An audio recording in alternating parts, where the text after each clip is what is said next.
Sports Talk Daily with Andrew Hustler Paterson and Michael Remis. Hey, what's going on, Winnipeg and Manitoba? Welcome to a Friday edition of Winnipeg Sports Talk Daily. We got a packed show today. Dave Pagnotta from the fourth period is going to jump on. Looking forward to Dave's take on all the nonsense of the past week with the Jets and the Wild and the discourse amongst the hockey community. But we'll also tap into his brain and see what he's hearing about potential moves in and around the league heading into the trade deadline and what he's hearing about the Winnipeg Jets. Looking forward to that. Kenny of Kenny and Rennie fame. Yes, Ken Wiebe, Wiebe's World himself. Winnipeg Free Press is going to join us from Anaheim.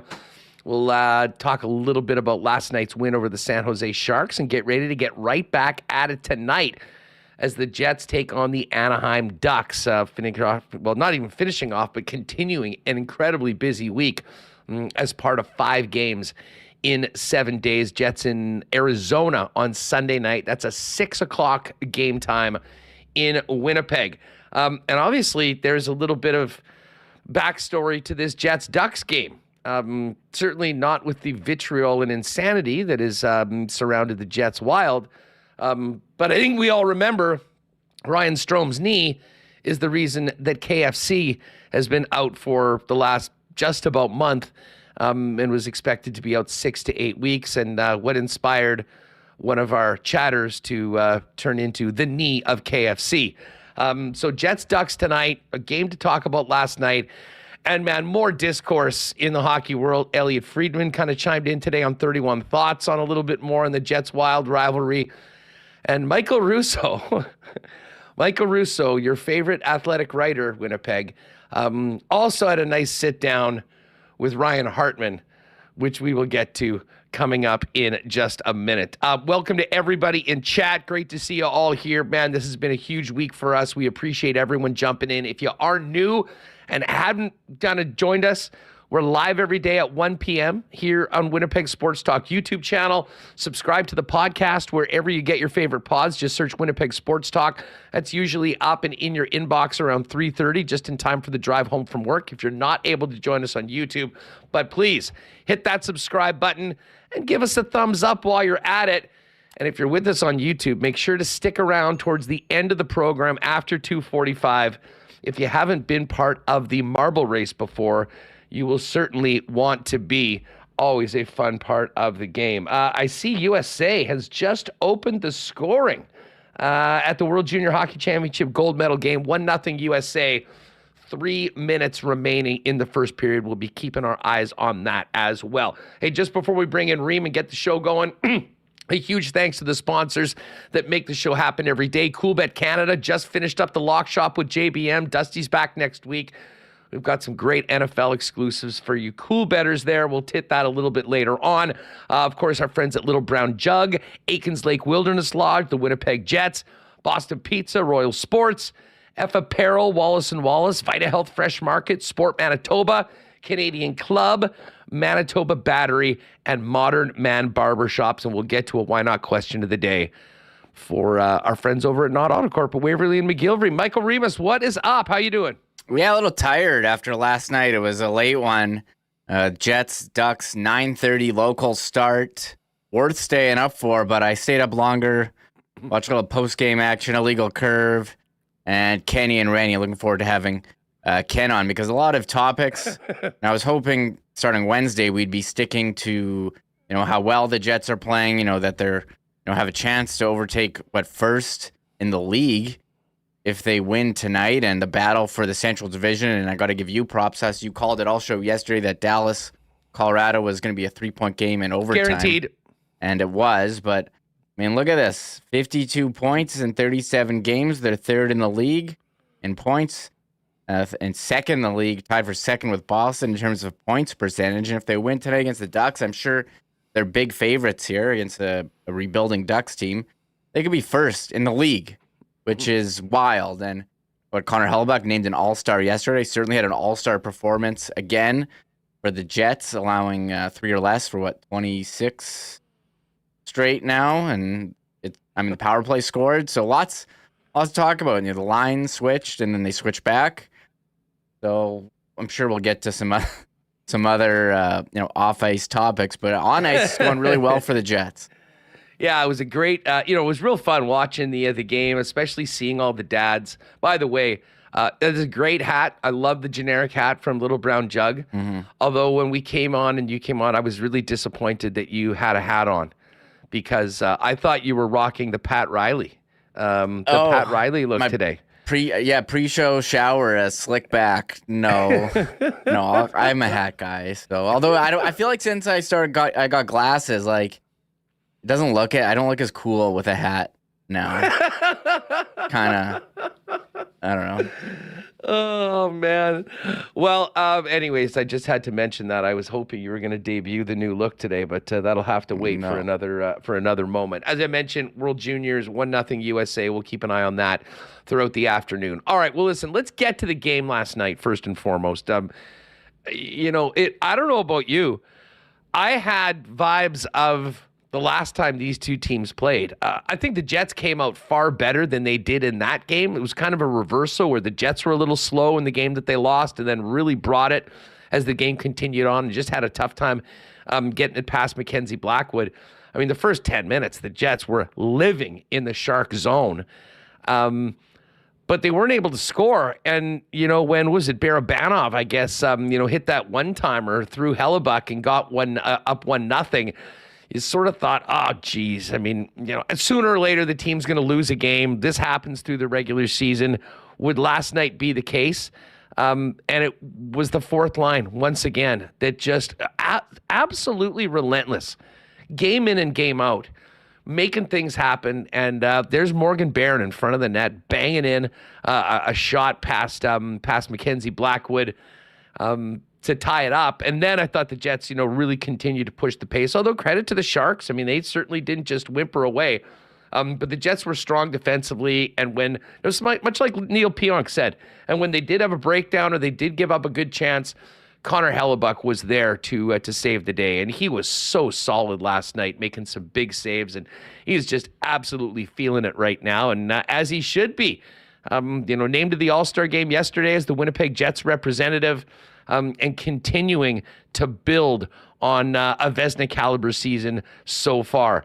But for me, Remis, the best thing that happened, other than the obvious 2 points for the Winnipeg Jets, was PP1 getting on the board. And, that final power play that they ended up scoring on, they were firing the puck relentlessly. I think Josh Morrissey had 3 or 4 shots on that power play, and they were not waiting. Gabriel Velarde was right there in front of the net. They didn't get a bang-in rebound, but I think it had the Ducks on their heels enough that it allowed Nikolai Ehlers the room and space to see that lane to the net.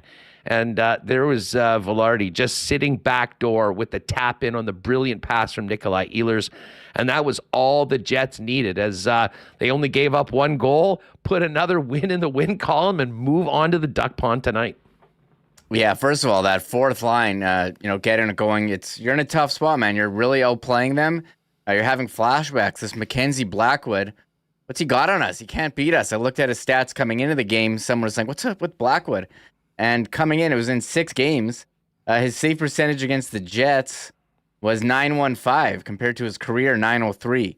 And coming into the game, his goals against the Jets, .243 compared to a career .309. So I thought they had a lot of chances. There were a couple point-blank ones. Nemestikov, right in there, shooting into his glove. And you're down 1-0, but who it's been all week? The fourth line getting on. And we've talked about point per game Toninato. I thought he should have, if there was like a 4th assist or something, he could have been in on that one, but the streak ends. But it was Morgan Barron, in front of the net. And I think it was Joe Pascucci on Twitter who said someone has got to screen this Blackwood, and they certainly went to the net and put it in. And they outplayed the Sharks all night. But I like this quote from Rick Bowness. He said, "Look, we're top of the league now. Guys are going to be coming for us. We have to be ready." And I think that was the case last year when they were around this time when they were first in the West. Maybe they weren't ready for what was going to happen in the second half. They seem to be better prepared this year. Talk about shooting on the power play. They only had because of the goal, they only had 1 minute, 11 seconds of power play time. but they had 5 shots. There's games where they've had like 3 power plays. They didn't have that many shots. Oh, not at all. On net. So the message received, and love Gabe Vilardi. You see that play sometimes where guys just kind of park off to the side of the net, and he just had to tap it in. A little tap-a-roo from Gabe Vilardi. So well done, Jets, battling through. Those time zone change, it was a late start for them. 9:30 Central. I don't know, first one on a road trip, but yeah, it was a solid W, and franchise record point streak with Jets Thrashers. So what a season they're having. Oh man, it's this is a fun team to watch, and I mean, not enough people around the league, I think, are paying at all attention to it. But at a certain point, you keep on winning, you barge your way to the top of the standings. People are going to have to take notice. I think we know everyone has sort of been noticing, but it hasn't been because of the way the team's been playing. It's been because of some of the extracurriculars, shall we say, coming out of last week's home and home against the Minnesota Wild. Now, I know T-Kona Pauly and a few folks are all fired up about this Ducks game tonight. I personally don't expect any level of retribution, if you will, along the lines of the Minnesota Wild tonight. I mean, well, as I said, we can talk about this a little bit more as to how the Winnipeg Jets will take this. I know Reem's got to take, but let's just quickly get to last night's game before we move on to tonight and some of the discourse. We'll hear from Bones. This is what Bones had to say after the game. A tidy road win as the Jets keep their winning streak going and move to within striking distance of being the #1 team in the National Hockey League. Here's Bones on last night's game. Love the first period. They had a couple of shifts near the end that they put a little pressure on us, but mostly that was self-inflicted. We didn't get the puck out when we had the opportunity. But other than that, that's the first period we wanted to have. We wanted to go at them and set the pace, and we did. So that was a great first period. Yeah, you give up the first goal. What do you think the way your group responded after that? Fine. I mean, we knew we weren't in any trouble. They got a goal at the end of it. We just killed the penalty, but the penalty killers did a great job. So you just stay in the fight. So the last time we were in here, they got a late power play goal to win the game, and tonight our power play won the game, and our penalty killers did a great job. So it's good that the specialty teams won us that game. All right, yeah, I mean, special teams, big time last night, and we haven't been saying that very much. And we have also said that, man, if the special teams can get going, like, what's the ceiling for this hockey team? Because we know the way they're playing at 5-on-5. It was great, though, to see PP1 finally get one on the board. Here's what Bones had to say about the power play. That's one of the best power plays I've seen us have all year. Puck was moving around, and again, yeah, I love that power play tonight. That is the best it's looked for in a long time, and it's nice that they get rewarded. I was going to say, what does that do for the confidence when you get a pretty play where you find a seam and you take one any way you can get it right now? And take anyone we can get it, but we had a lot of good opportunities before the puck went in, so we'll take that.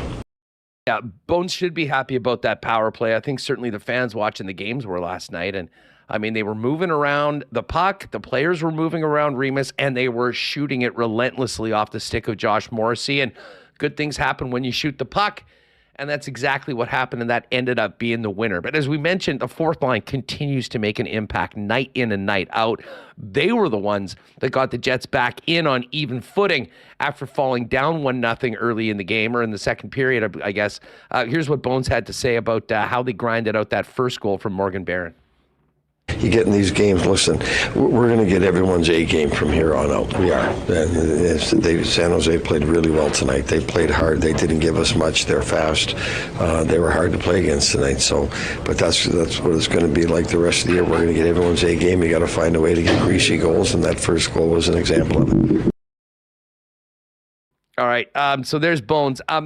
Gabriel Vilardi, of course, scored the winning goal. He's been on that power play, and that line has sort of been struggling a little bit. And as we mentioned, there was the swap of the centers with Nemestikov and Scheifele. That lasted, 25 minutes or so.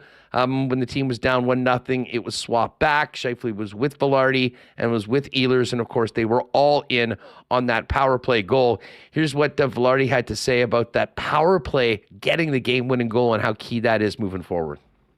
Yeah, it's huge. We've had plenty of opportunities that come up big and we haven't, and we know that. Obviously, we take pride in it, and we haven't been good enough. It's that simple. So it's nice to finally score. We were all super fired up, but it's huge tonight. We got to keep it going. We got to get the power play going better. Obviously, it was a good start, and also I thought last game we were better too, and it's nice to score tonight for sure. Great puck movement before the last pass. How do you describe that pass from Nikolai next to you on the back door there? Yeah, I mean, he just gets it to me. I gotta tap it in, but yeah, it's a really nice play by him, and it's a good big goal for us. Yeah, hey, he was in the right spot, and he certainly was ready to put it home, and that ended up being the winner. Balharry also, this is a great clip. Speaking about, the way they were able to come back from being down 1-0 against a goalie that had sort of had their number for the better part of 4 periods so far this season. And, of course, contributions of guys certainly outside of the power play circle making a big impact as well. Here's what Gabe had to say about the way they played and came back from being down 1-0.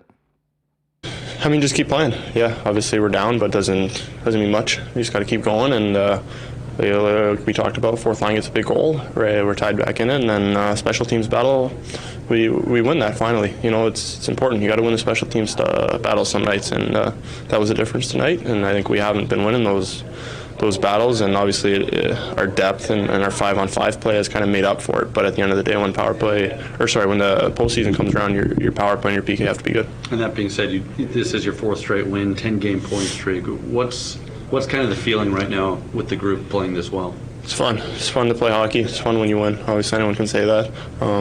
But we have belief in each other and play for each other. And we gotta keep going. Everyone else is winning the Central, so we gotta keep winning. What's it like to be able to share this with your dad, this trip? Yeah, it's cool. I'm glad he's here. First for me and for him. So it's a cool experience. It's funny, just hanging out with him. Haven't seen him in a while, so just sharing the hotel room and, just getting laughs together is cool.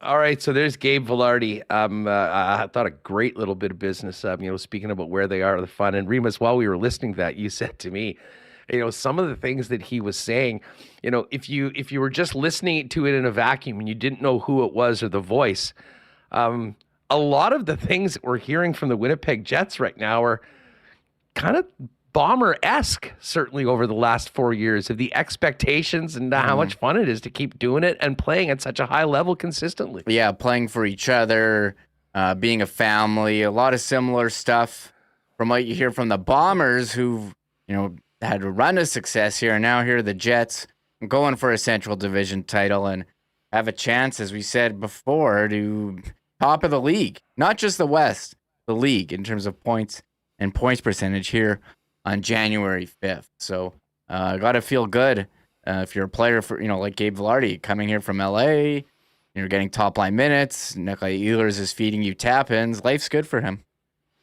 He also mentioned it. Itcha Boy Bruce just said, I had to laugh.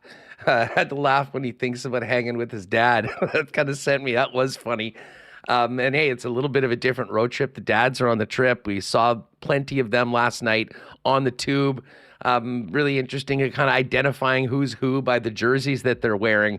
But I have to admit, my favorite thing about following this dad's trip has been following Connor Hellebuck's dad on Twitter, Remis, who's been doing it. He should join the Jets social media team. He's been cranking out so much content for folks to sort of follow along with the dads. Yeah, we've learned now that Connor's dad, Chuck Hellebuck, is a superstar on YouTube. He's got 290 followers on his 290,000 followers on his channel dedicated to 3D printing. It's a whole other world I know nothing about. I've checked his channel. It's pretty good, but he's on Twitter. He's got 14,000 followers on Twitter, has Chuck Hellebuck. He's showing off the dad suite. There's the picture of them tweeting out him taking a picture of the ice. He's got this is his niche. Who 3D printed the shark head? Chuck Hellebuck. That was my favorite one. Then he posts, this is them getting on the plane, a little behind the scenes from Chuck Hellebuck, a nice little Air Canada. And he said, I'm exhausted, a long day, and I didn't even play the game. So 1:28 a.m. And that's, Pacific time. That's like 3:30 if you're coming from Winnipeg. That's when he got down. Nice clock. Check out the 2 USB slots in this clock. It's a nice clock. But here's his channel. They're not staying at the Motel 6, I'll tell you that. Filament Friday. I think that's a part of 3D printing. One of my nephews is into 3D printing, but I am so here's excited. his channel, Chuck Hellbuck, 291,000 subs. Us.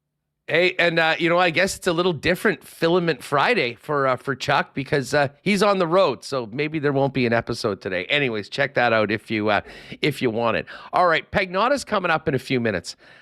There is plenty more discourse though, as people kind of pay attention or hear a lot of the feedback from the ridiculousness on the Sportsnet panel earlier this week to some of the other takes.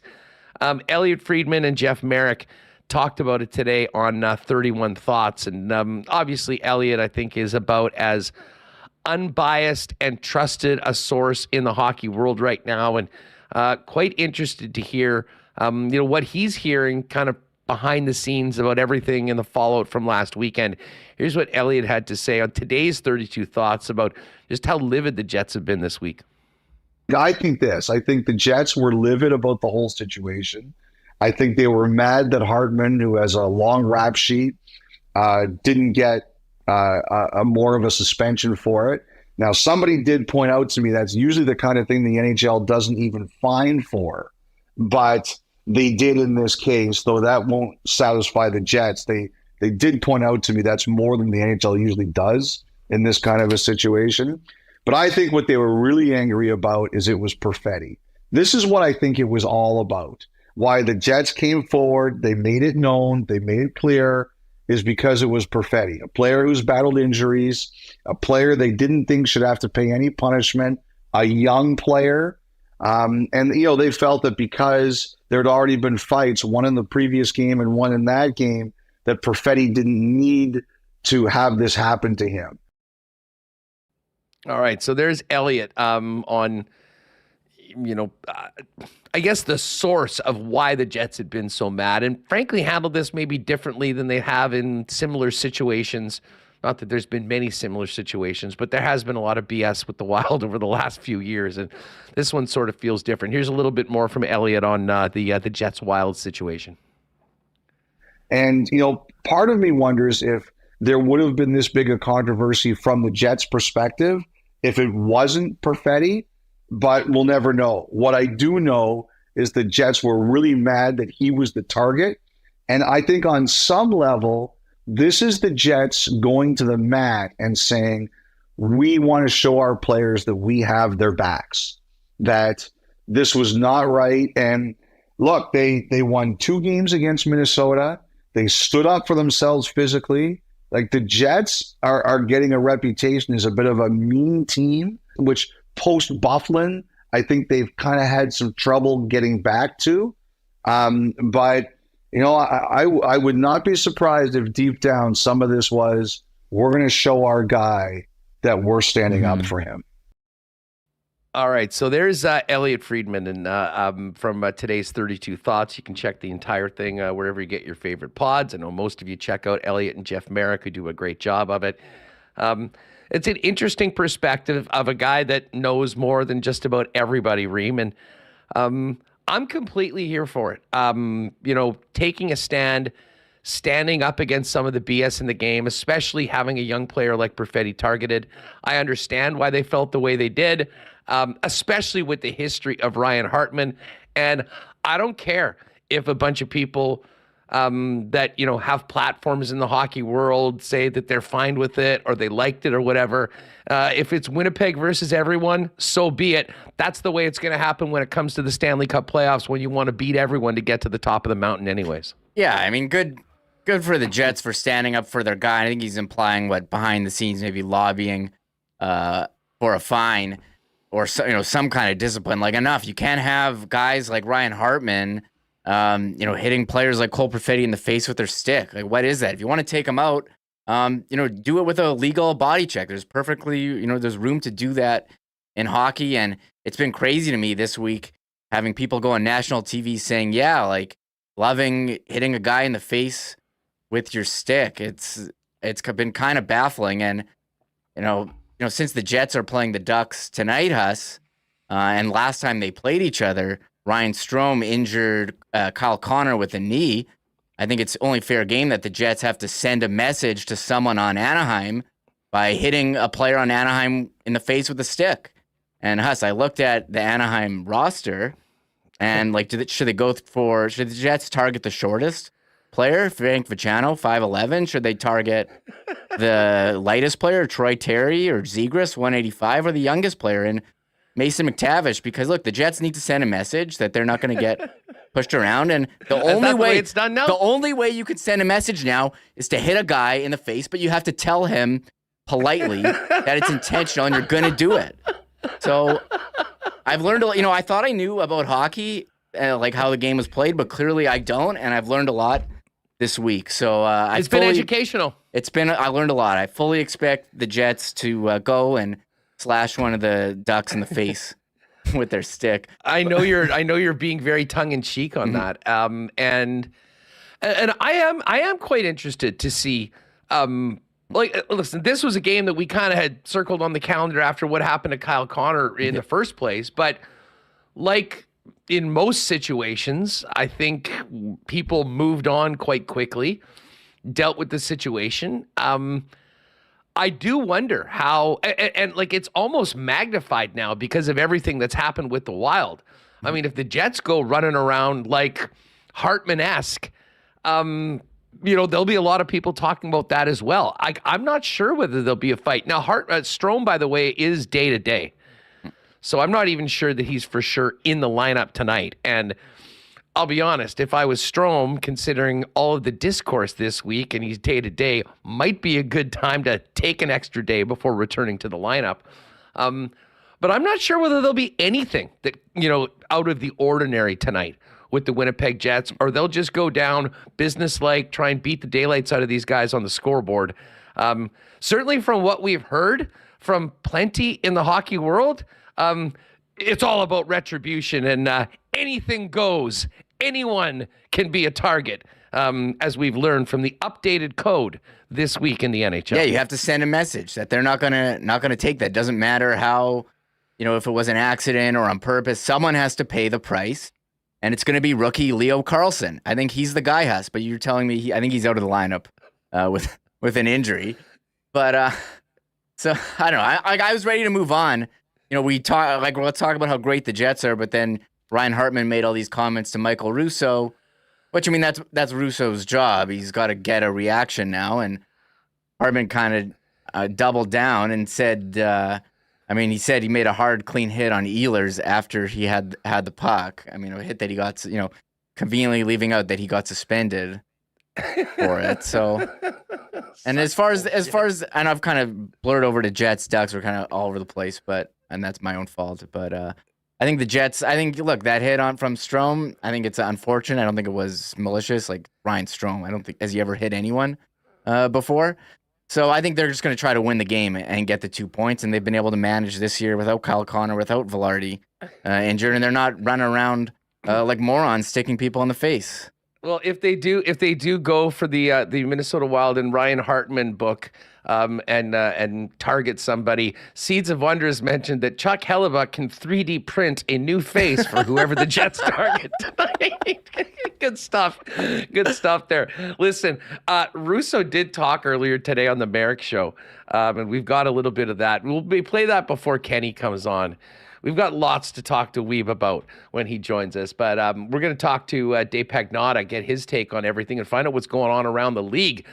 Just before we do that, big shout out to our friends at Canadian Club. The Winnipeg Whiskey Festival is coming up. We're going to have a little special offer for some Winnipeg Sports Talk listeners for the Whiskey Fest, which is an unbelievable event of which Canadian Club and Beam Suntory is a big, big part of. But hey, heading into the weekend, don't forget, you head down to your Manitoba liquor marts for all the Canadian Club favorites, original 100% rye and Canadian Classic 12-year-old, and there still are limited quantities available of the CC Invitation Series. The Canadian Club 15-year-old sherry cask, our signature CC Classic 12-year-old whiskey finished with a secondary aging in Oloroso sherry casks, all the hallmarks of classic Canadian Club with the added richness and sweetness of sherry. Pick it up while supplies last on that Invitation Series and all your Canadian Club favorites this weekend at Manitoba Liquor Marts. And remember, this weekend and always, enjoy responsibly. It's been so nice outside, but I hate to tell you folks, that's coming to an end. We will get some Winnipeg winter coming up in the next week. Are you ready for it? Well, Manitoba Battery will have you ready for it. You got to make sure that you're not calling a buddy for a boost on the side of the road because your battery can't hack the Winnipeg winter. Make sure you're ready for what's coming at Manitoba Battery with the best prices in town, period. Beating the heck out of the big box stores when it comes to price while shopping local. And even better than that, the best customer service in the city because Manitoba Battery will deliver that to you for free anywhere inside the perimeter with any purchase over $60. It's just that easy. Give them a call at 204-783-8787 or order online at manitobabattery.com. And of course, you can also pop by and see Donnie and his great staff at 1026 Logan Avenue. And just before we bring in our pal Dave Pagnotta, new year, new look, new you. Guys, maybe you want to get a new look for 2024. You're going to want to start with the Dome. Head on down to Modern Man Barber Shops, now with 8 locations in Winnipeg, including the newest locations on Pembina Highway or Plessis Road. Modern Man Barber Shops offer a variety of grooming services, including haircuts, beard shaping, shaves, color services, and more. You can make an appointment and book your look via modernmanbarber.com at any of the 8 Winnipeg locations. And give them a follow as well online at Instagram, I should say, at Modern Man Barber Shops. All right, let's get out of the market and welcome in Dave Pagnotta from the fourth period. Happy New Year, Dave. What's going on? It's great to have you back on WST. Yeah, thanks for having me, buddy. Happy New Year. It's listen, things are rolling right now for the Winnipeg Jets. I mean, they've been the hottest team in the league for the last couple months. But let's face it, I'm not sure anyone really knew that or was paying attention to the Jets outside of Manitoba. But everyone has been this week, not really because they keep on winning night in and night out, but because of all the fallout from the home and home series with the Minnesota Wild last week. What's your take on everything that's happened between the Jets and the Wild and the discourse about retribution and whatnot? Who's fair game? What's good to go in the National Hockey League today? I'm sure you've enjoyed much of the discourse because it has been heated. Yes, it's been fun. It's been entertaining. I like it. Give me more of it. Let's add to the storylines, especially when it's happening in division, because they're going to be meeting up again at some point. So. February 20th. I can tell you that right off the top of my head. See, there you go. Already circled on the calendar, ready to go.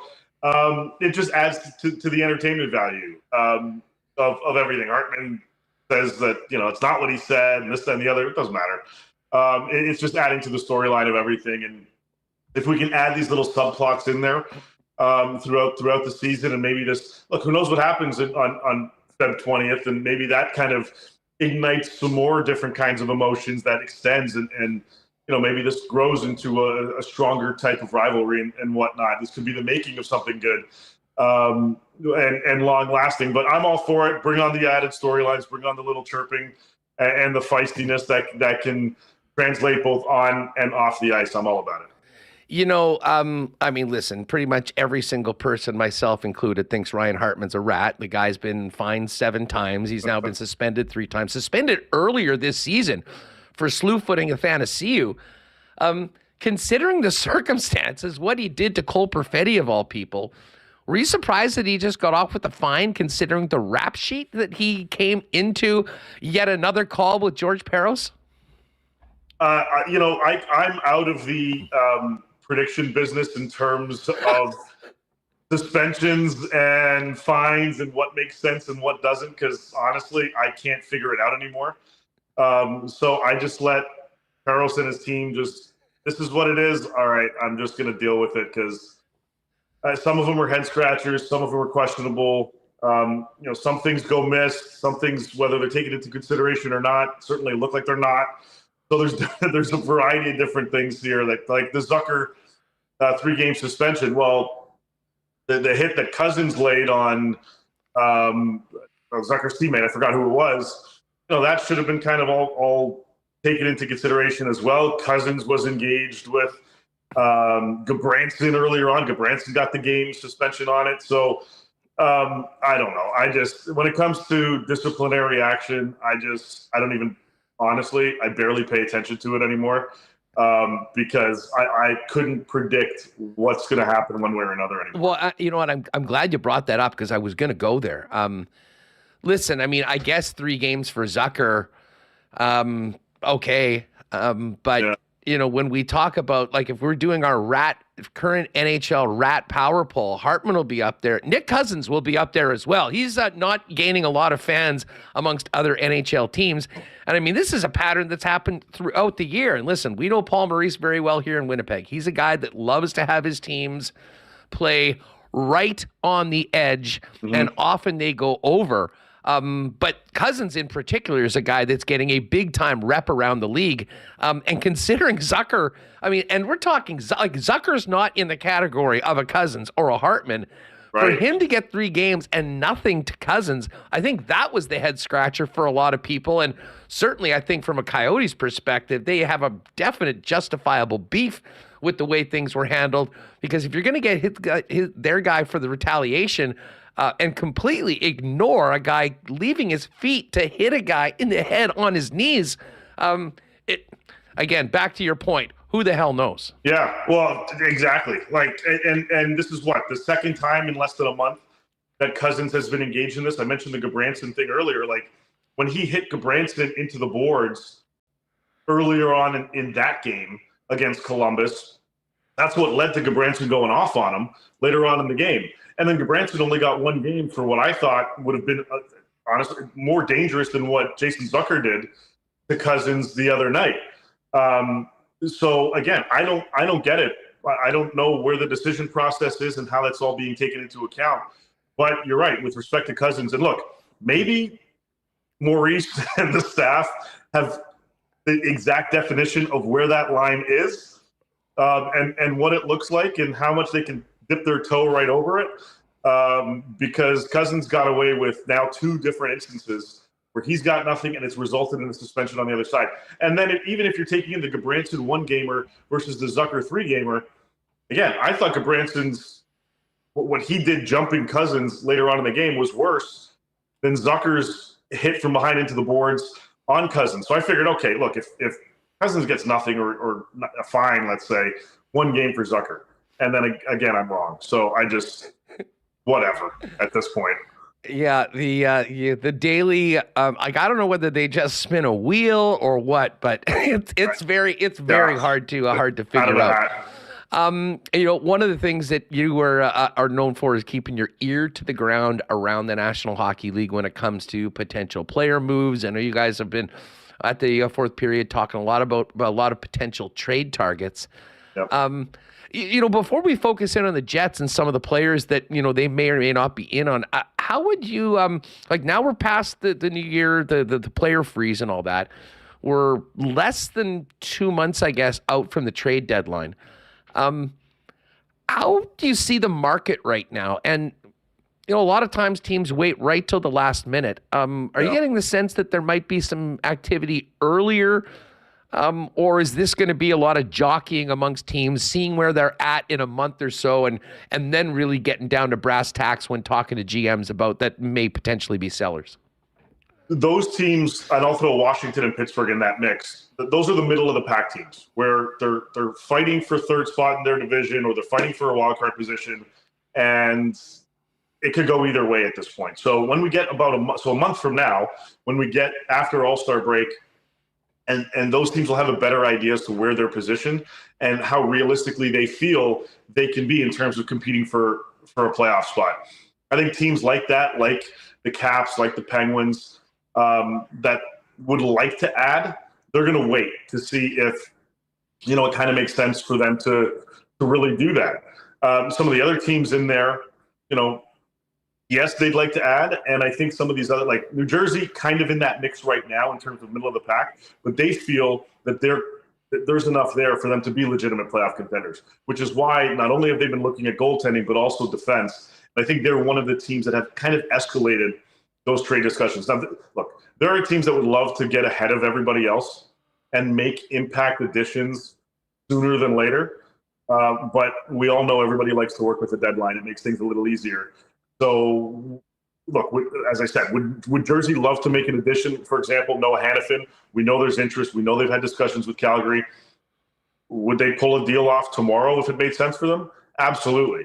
But this is going to be a nice little back and forth type of situation between those two teams, other clubs that are interested in Hanifin. So unless New Jersey is willing to give a little bit extra right now, you're likely to see things kind of, historically speaking, teams kind of wait closer to that deadline within that month. But there are some teams that are saying, you know what, let's just, or get off the pot. Let's just bite the bullet now, pay the little bit extra, and let's build that chemistry together with the new guys. So we'll see kind of how that develops. But there are discussions. The contract talk certainly taking the forefront from the headlines this week with respect to Toronto and Willie Nylander. But there are definitely teams that are trying to get ahead of the 8 ball in terms of understanding the trade market and seeing if they could pull the trigger on something sooner than later. The Calgary Flames started this week 15-16-1. And listen, when you look at the West right now, there's 3 teams in the Central: Winnipeg, Colorado, Dallas, and then a big gap. In the Pacific, you've got Vancouver, Vegas, LA, a gap. The Oilers, who are on fire, that I think everyone expects at this point with how much they've moved back, that is going to be, if they don't get into the top 3, certainly a wild card team, which means you've got a group of teams, including Nashville, the Kraken, the Coyotes, the Blues, the Flames, and I guess we can say the Wild, although they're in a bad shape right now, all competing for that last final playoff spot. I want to ask you about the Calgary Flames because you mentioned Hanifin. We've heard Elias Lindholm's name. We know that the Jets have always had an eye on Chris Tanev, as well as a bunch of other teams. It's a new general manager. I think the best case scenario for the Flames would be to get the second wild card and then potentially be out early. Tell us about the situation in Calgary, what the focus is of management right now. How important is the day-to-day wins and losses of getting back into the wild card? Because I think we know they are on record. They're not going to let what happened with Johnny Gaudreau and Matthew Tkachuk happen again. Exactly. And I put Calgary in a selling and buying mode. So they're looking at the market and yes, as I just mentioned, Hanifin discussions with Jersey and a few other teams. Chris Tanev's name is out there, discussions with other teams. Lindholm, another guy that's drawing a lot of attention. They've got other players, depth pieces on expiring deals that are also going to be talked about as we get closer to the deadline. But I think what Calgary is looking to do, and they're not close on Lindholm. They don't appear to be close on Tanev. Hanifin has that extension in place. He hasn't agreed to it. He wanted to see how the season was going to go. 8 years at $7.5 million. He hasn't accepted it. I think he's accepted the fact that it's going to be, whenever he gets that deal, it'll be with another team. And actually, as a sidebar, teams know that. They know what Hanifin's price is likely to be, $7.5 million. The contract was there with Calgary. He could sign it tomorrow if he wants. Not going to, but he could. Everybody knows that Lindholm's looking for $9 million plus off year offensively, although all-star. But he is another player that everybody knows what the price is. So if you're negotiating to trade these guys, you're not really dealing from a position of strength to max out a return because you've eliminated the what if or the cloud over what these players may want on extension. So for teams that are like, well, we'd like to bring him in and maybe we'd like to know what he wants and lure him here long term, you already know what those numbers are. So like Calgary effectively is in a position where, like you said, they don't want to have a repeat of history. If they can move those guys out, collect some strong assets, and then potentially pool those together to bring in long-term fixes, I think that's what Calgary would love to do. I think in a perfect world, they move out those guys that they know aren't going to stay here. You add some first-round pick or top prospects, you package that up, and you bring guys that are either younger and controllable or guys that have term that fit their mold because they're not going to rebuild. This is a retool or a rephasing of the Flames. So I definitely see them being in a position to both sell and buy over the next 2 months. You know what? It's hilarious listening to you hear that because that is it is so similar to what we heard about the Winnipeg Jets last season. Yeah. And listen, there's a lot of similarities between these two markets. I mean, not usually big players when it comes to free agency, although the Flames more so than the Jets. I mean, they did sign Kadri when he didn't have many other options. But looking for players on term, like not looking to bottom out and quote unquote tank or blow it up. Yeah.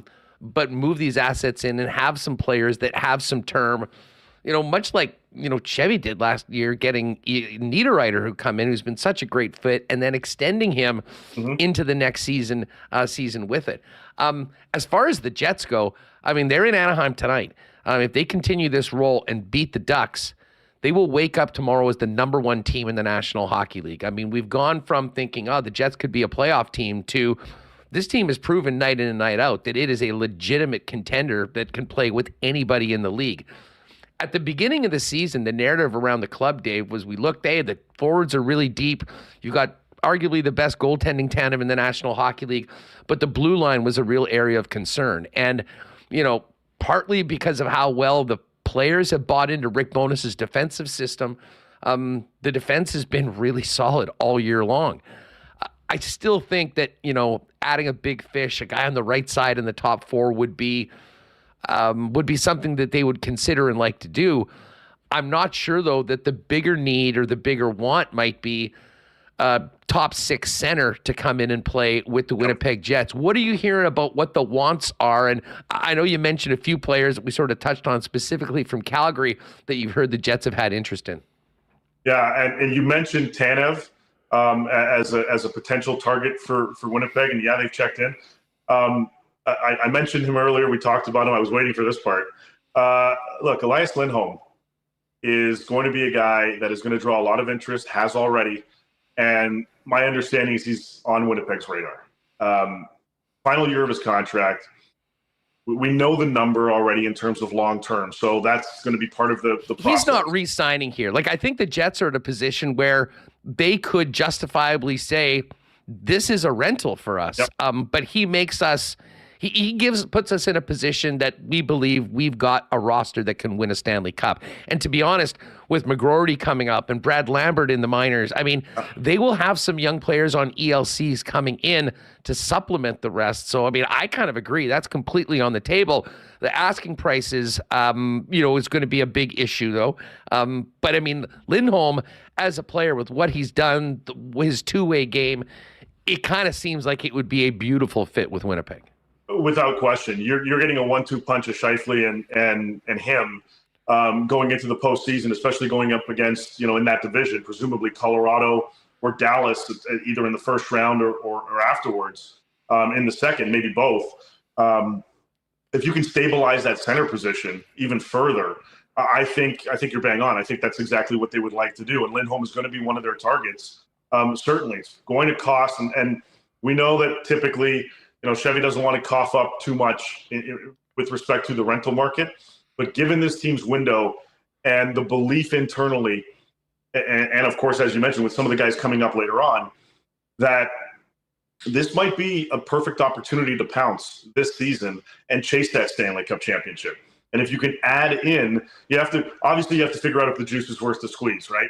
So if you can go out there and you pay a premium, but if the opportunity cost of chasing a Stanley Cup is there, then you almost kind of have to take that shot because you sit back every season.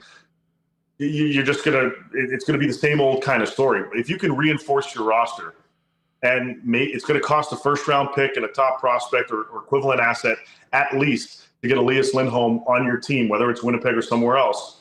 You've got to decide if that is worth the chase for a cup this season. And I think adding him, his two-way ability, 1-2 punch up the middle with Scheif, that could make this team that much more dangerous. He will be on their radar as we get closer to the deadline. By the way, 2-1 right now, USA in the second period of this World Junior Hockey Championship. And part of the reason I bring that up, people are obviously interested in it. We mentioned McGroarty. Elias Salmonsson on the Swedish blue line, right-handed D, looks to be very much ready or knocking on the door to the NHL. And, it is a unique opportunity for the Jets that, didn't do anything dumb last year. Made their pick with Colby Barlow. They've got some nice top prospects. They've got their picks this year and into the future. They've got the extra second rounder from Montreal in the Pierre-Luc Dubois trade.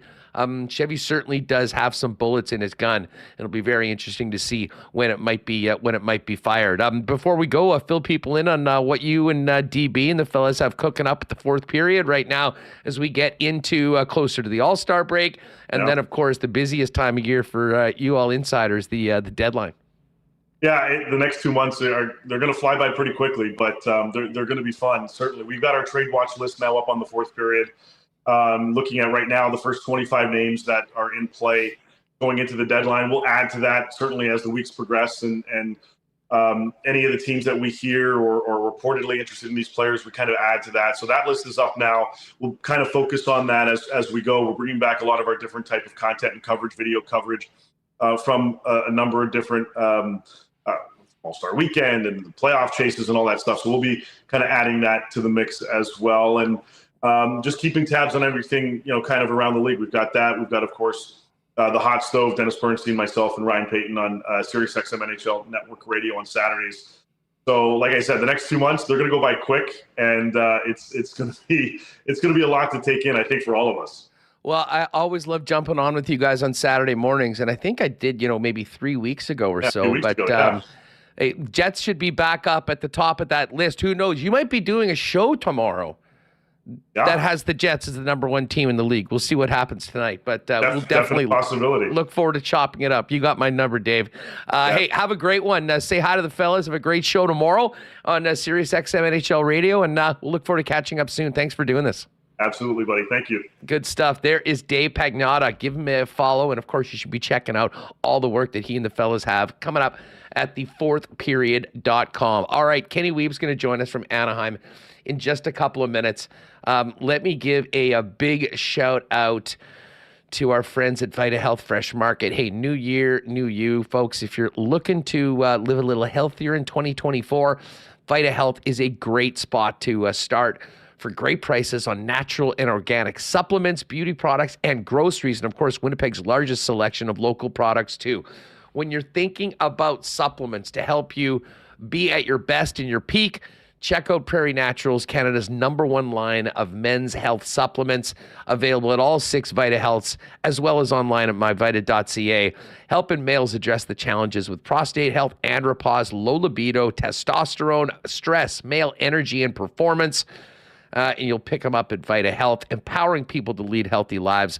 6 of them in Winnipeg, as I mentioned, and online at myvita.ca. Our friends at Wallace & Wallace wish all of you a happy new year. They've been, add another year to being the leaders in fencing and overhead doors since 1946. And of course, we've seen their fences and trucks all over the city, but they're also the leader in overhead garage doors. And we talked about that deep freeze that is just around the corner. That is going to put a lot of stress on your garage door because winter is the toughest time to keep it going and maintaining it. But the right time to prevent downtime this winter is now. Give Wallace & Wallace a call to book your inspection and maintenance service. Call today.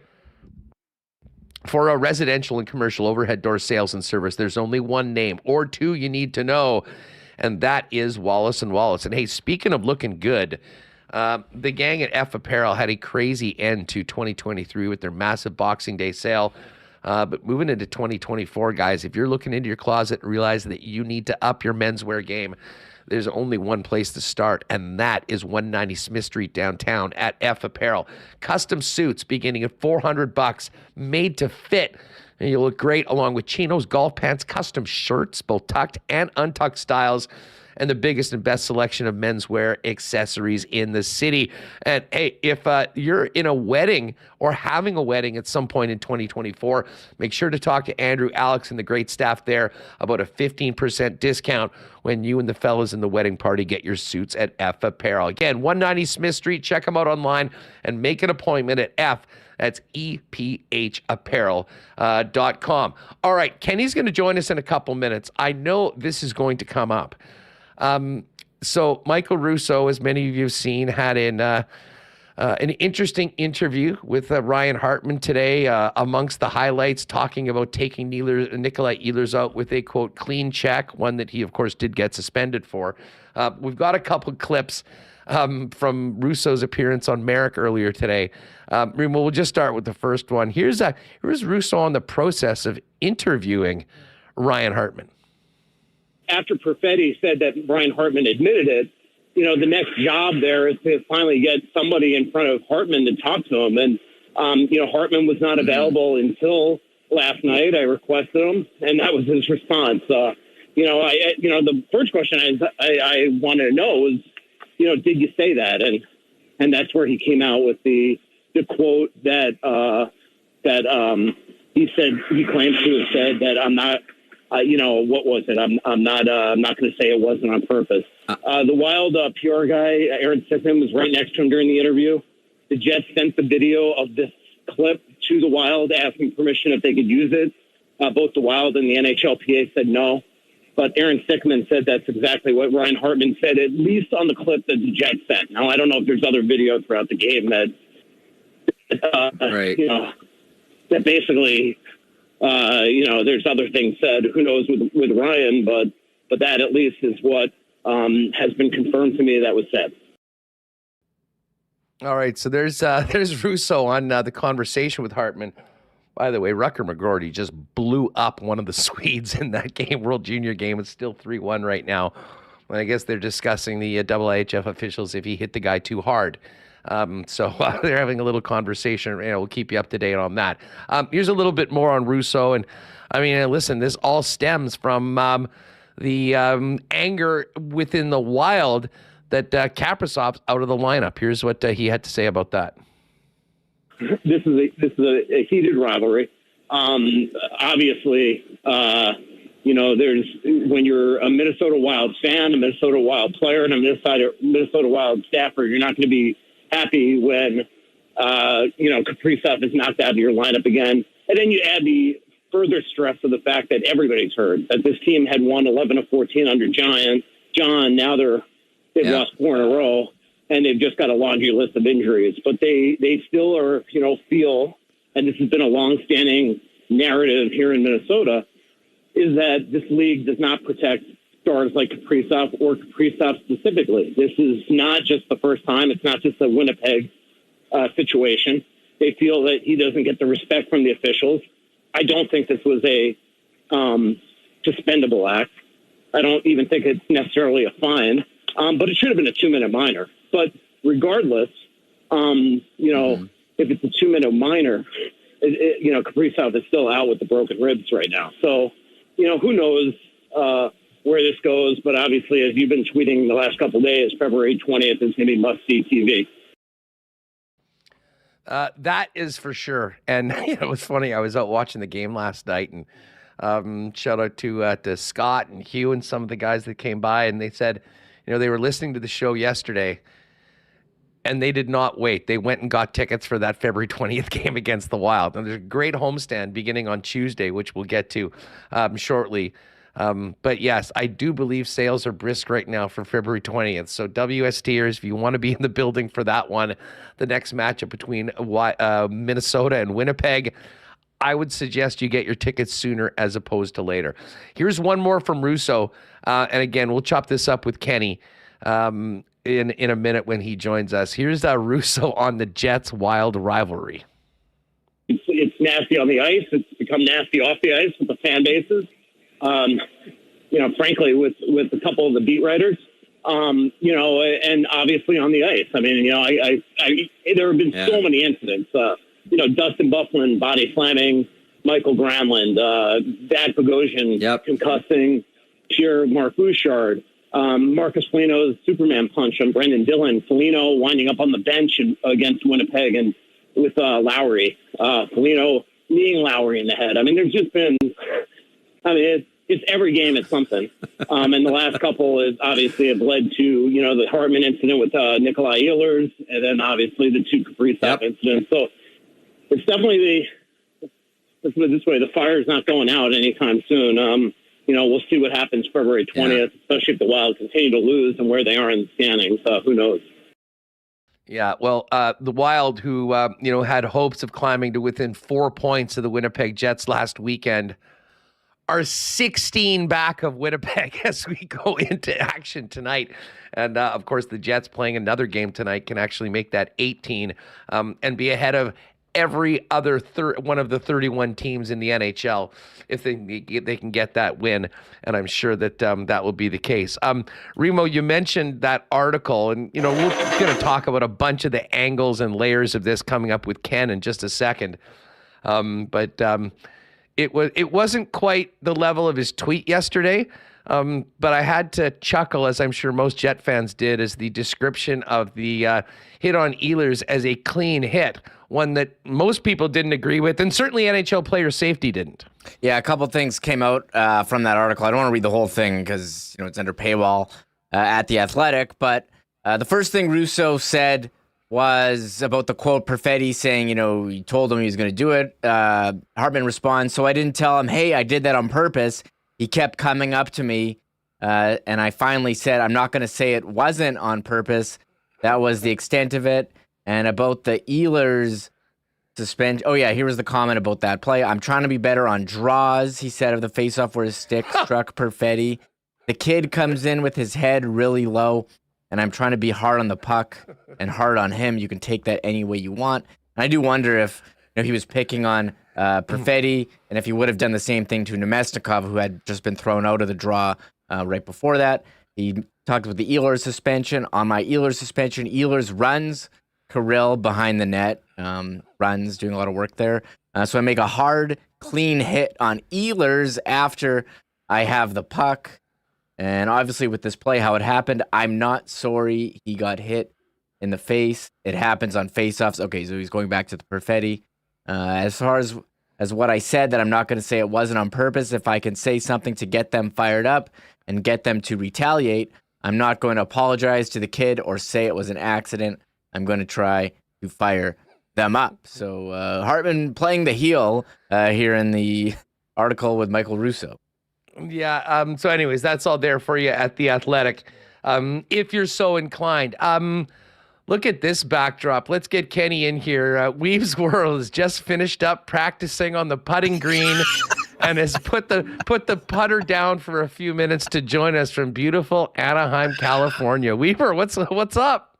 Yes, good afternoon, Andrew. Just landed in Irvine here, and I don't have a putter with me, so it's fake news, actually, but I thought I would do the best that I could with the backdrop here. So I was laughing. I was looking for a place to do the hit, and I'm like, oh, putting green, how fitting. Let's make our way over here. So yeah, easy breezy travel day. Got over and ready to head over to the rink in a couple hours. But it's been a busy few days, as you know. Just out here trying to do our best. You know what? You are a favorite of many because you are friends to all. You're somewhat of the Switzerland of the media. What's this week been like for you? Because there's been a lot of discourse between the teams, between the PR staffs. People around the league are now finally paying attention to the Winnipeg Jets, not because they might be the best team in the league, but because of everything coming out of last weekend. And even some of your friends in the media going at it. This has been something else. Yes, Huss. I've been spending a lot of time on the telephone the last few days, doing my best to mend a few fences here and there. But yes, it's been there have been some verbal haymakers thrown on a lot of fronts. We know that that's the case. Yeah, I mean, it's like I said last night. I mean, we're joking about a lot of things, but the one thing that I think that we need to really try to get a hold of and grasp of perspective is the individual and personalized attacks here. That I'm not down with that. You can disagree with your friends' takes, but I don't like the calling into question of people, the way they do their job, what kind of character they have, what kind of people they are. That's not for me, Huss. I mean, I'm all for spirited debate, and I understand we live in a hot take society, and that's the way that it goes. But let's just remember, one person's opinion on one subject shouldn't necessarily define how we feel about one person or whether or not we should be associating with that person. So I'm not trying to stand on a soapbox here either, Huss. I'm just saying that we're not that far removed from a time where a month ago there were a lot of people slinging mud at Winnipeg journalists, and I didn't like that either. But I don't know that slinging mud back at either colleagues or friends or people who cover other teams because you don't enjoy their opinion. I'm not here for that. So, anyways, that's my soapbox area. I like many read the Hartman piece. Again, Mike has said it publicly. I spoke with him yesterday on the phone, and most of that conversation will stay between us. But he does present the Wild side of the story, and that's his job. He covers the Wild, so his job is to tell that side of the story. Do I think that Ryan Hartman is telling the truth? Of course not. And I think that this is a clear example of victim shaming, and I think it's absolutely ridiculous. I mean, there's Cole Perfetti was an innocent bystander, and Ryan Hartman sounds like a guy who is in this situation. Huss, I don't know him at all. I don't think I've interviewed him in my 13 years covering the NHL.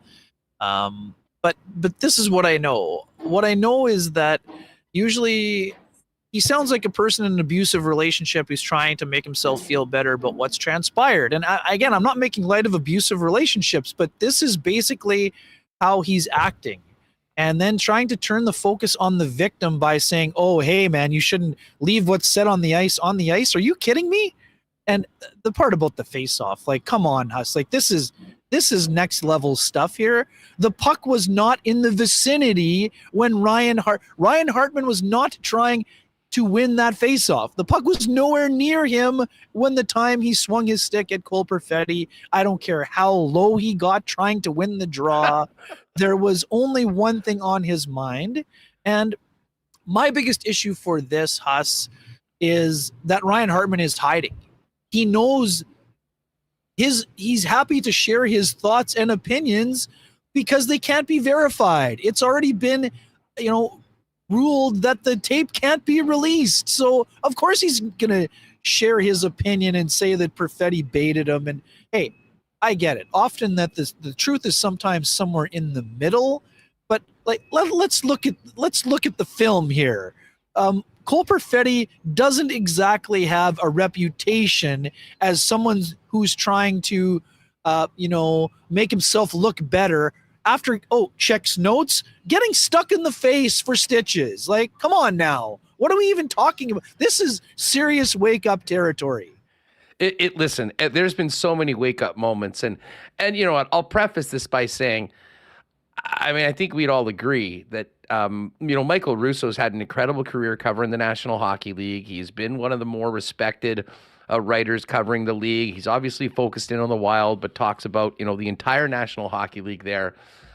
And I think what was so wild about, I mean, not even like whatever about this article, about the tweets that he drew out yesterday, that a lot of people had some fun with, was that it is such a far cry from what he had said earlier. I mean, in talking to Kaprizov, like him talking with the Jets targeting him twice for the exact same thing that he had said before, and asked Kaprizov about it, said, hey, no hard feelings.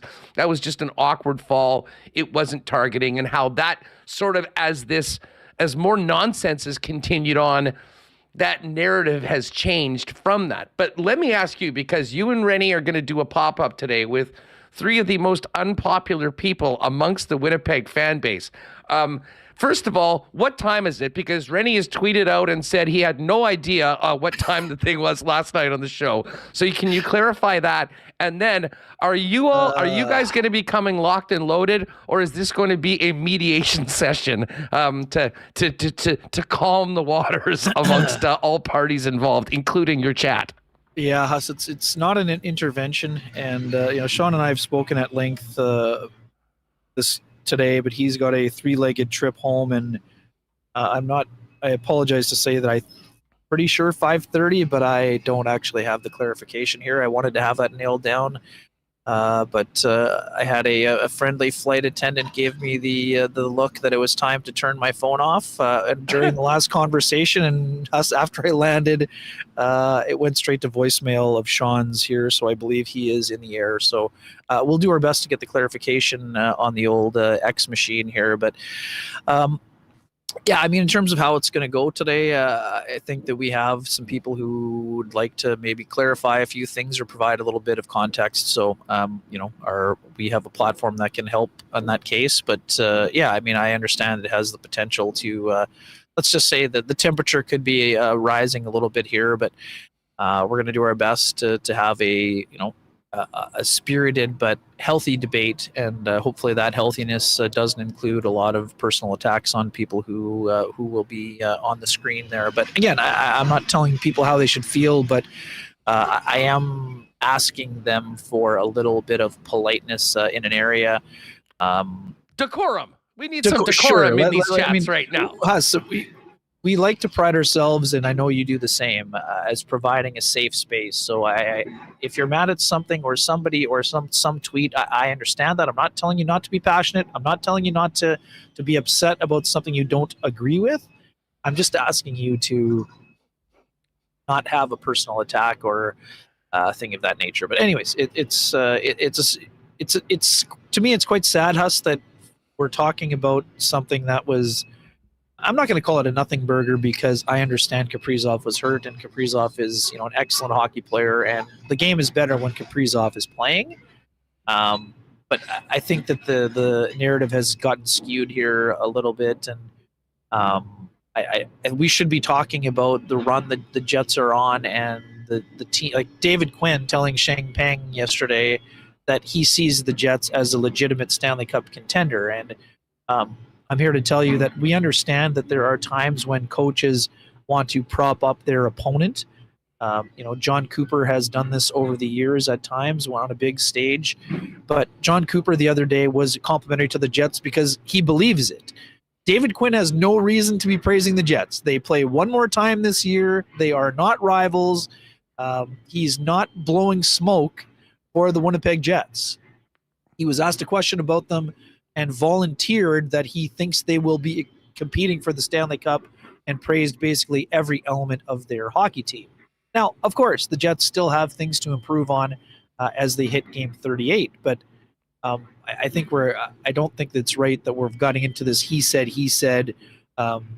choose a side. The other side is, it's like us in some ways, it's been a little bit like American politics right now. You're either a Republican or you're a Democrat, and you don't listen to the other side. You have your opinion, and the rest of it is just too much fake news coming out of the Twin Cities. The rest of it is an echo chamber, yelling and things of that nature. But I mean, the last thing I want to say about this is I can't understand how the Jets could not be perceived as not answering the bell. Brendan Dillon fought Jacob Middleton immediately. He is the biggest guy they have on the ice. Marcus Foligno is a good fighter. Nobody fought Marcus Foligno, but Huss, I don't recall Marcus Foligno asking anybody to fight in that 2-game set. Pat Maroon, Adam Lowry said, come on down. I'm happy to go. It's not a good trade for the Jets. I love what Patrick Maroon has done in his career as a winner, but right now, there is no scenario, Huss, where you can tell me that Adam Lowry is not more valuable to his team on the ice than Pat Maroon is. So in a lot of ways, Adam is in the situation and has the stature to say, Pat, thanks, but no thanks. But he didn't do that because he was honoring the code that's been under attack here. I know you've been talking about this, Huss, this week. I don't find the page in the code that says, go find the smallest player on the ice and hit him in the face with his stick to teach him a lesson. No, sorry, that's not the case. Listen, it's garbage, and that again, that was a take of one of the other guys that'll be on, Jamal Mayers, who got a lot of people fired up. And yes, we're waiting for the updated version of the code. I'm not sure when it's coming out, but it seems like we're we're going backwards a little bit with some of these conversations. Available in ebooks, Huss. It's going to be available in ebooks only. It's good because it doesn't seem like there's a hard copy anywhere that we've been able to get our hands on. That's for sure. Ken Wiebe is with us. Wiebe, just while we're on the topic of retribution, the Jets are in Anaheim tonight, and listen, I have to admit, my opinion is that the Wild have overreacted to this and some hockey plays that happen all the time and with an unfortunate circumstance, and it has brought us to here. The Wild aren't involved tonight.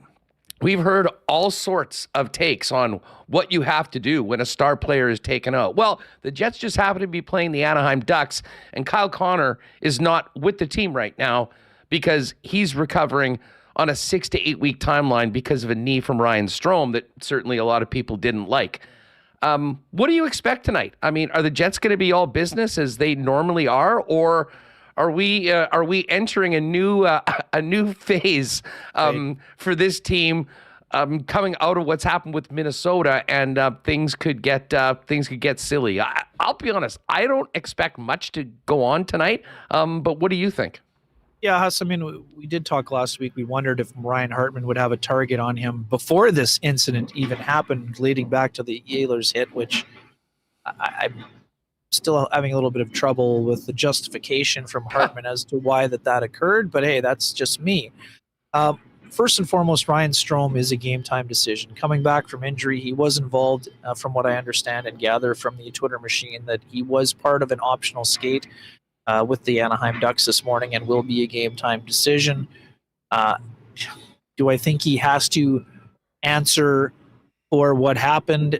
I would not be surprised if the Jets try to if they find him with his head down somewhere, he's going to be hit.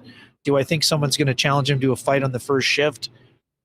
I'm skeptical because they didn't do that with Hartman, so why would they all of a sudden do it with Strome? Obviously, they didn't like the hit, and I mean, if we're looking at actions and consequences, sticking out your knee the way Ryan Strome did to me is way different than a push on the ribs or let's call it a cross check, but a cross check with a very limited windup from Brendan Dillon to the ribs of Kirill Kaprizov. I don't think that the scales of justice are anywhere close to even in terms of that incident either. The only similarity is that both players are injured, one of whom is on a week-to-week basis, and the other one is 6 to 8 weeks. And Huss, just a quick aside before I steer back onto the freeway. Kyle Connor was skating again. His timeline has not changed. He continues to progress, and he's looking better and better. I don't, again, I'm not here to say it'll be closer to 3 weeks than 5, but I don't know that it'll necessarily be the full 8 week time span based on what we've seen so far. Obviously, you have to introduce contact and conditioning and all those things, but Kyle Connor looks like a man on a mission to return prior to the end of the extended version of the timeline. Back to Strome. I mean, I don't. The Jets aren't going to. They're not calling to the bullpen for somebody to goon it up with Ryan Strome. Might someone want to drop the gloves at them? Sure, but I just don't see that as a top priority, Huss. Do they?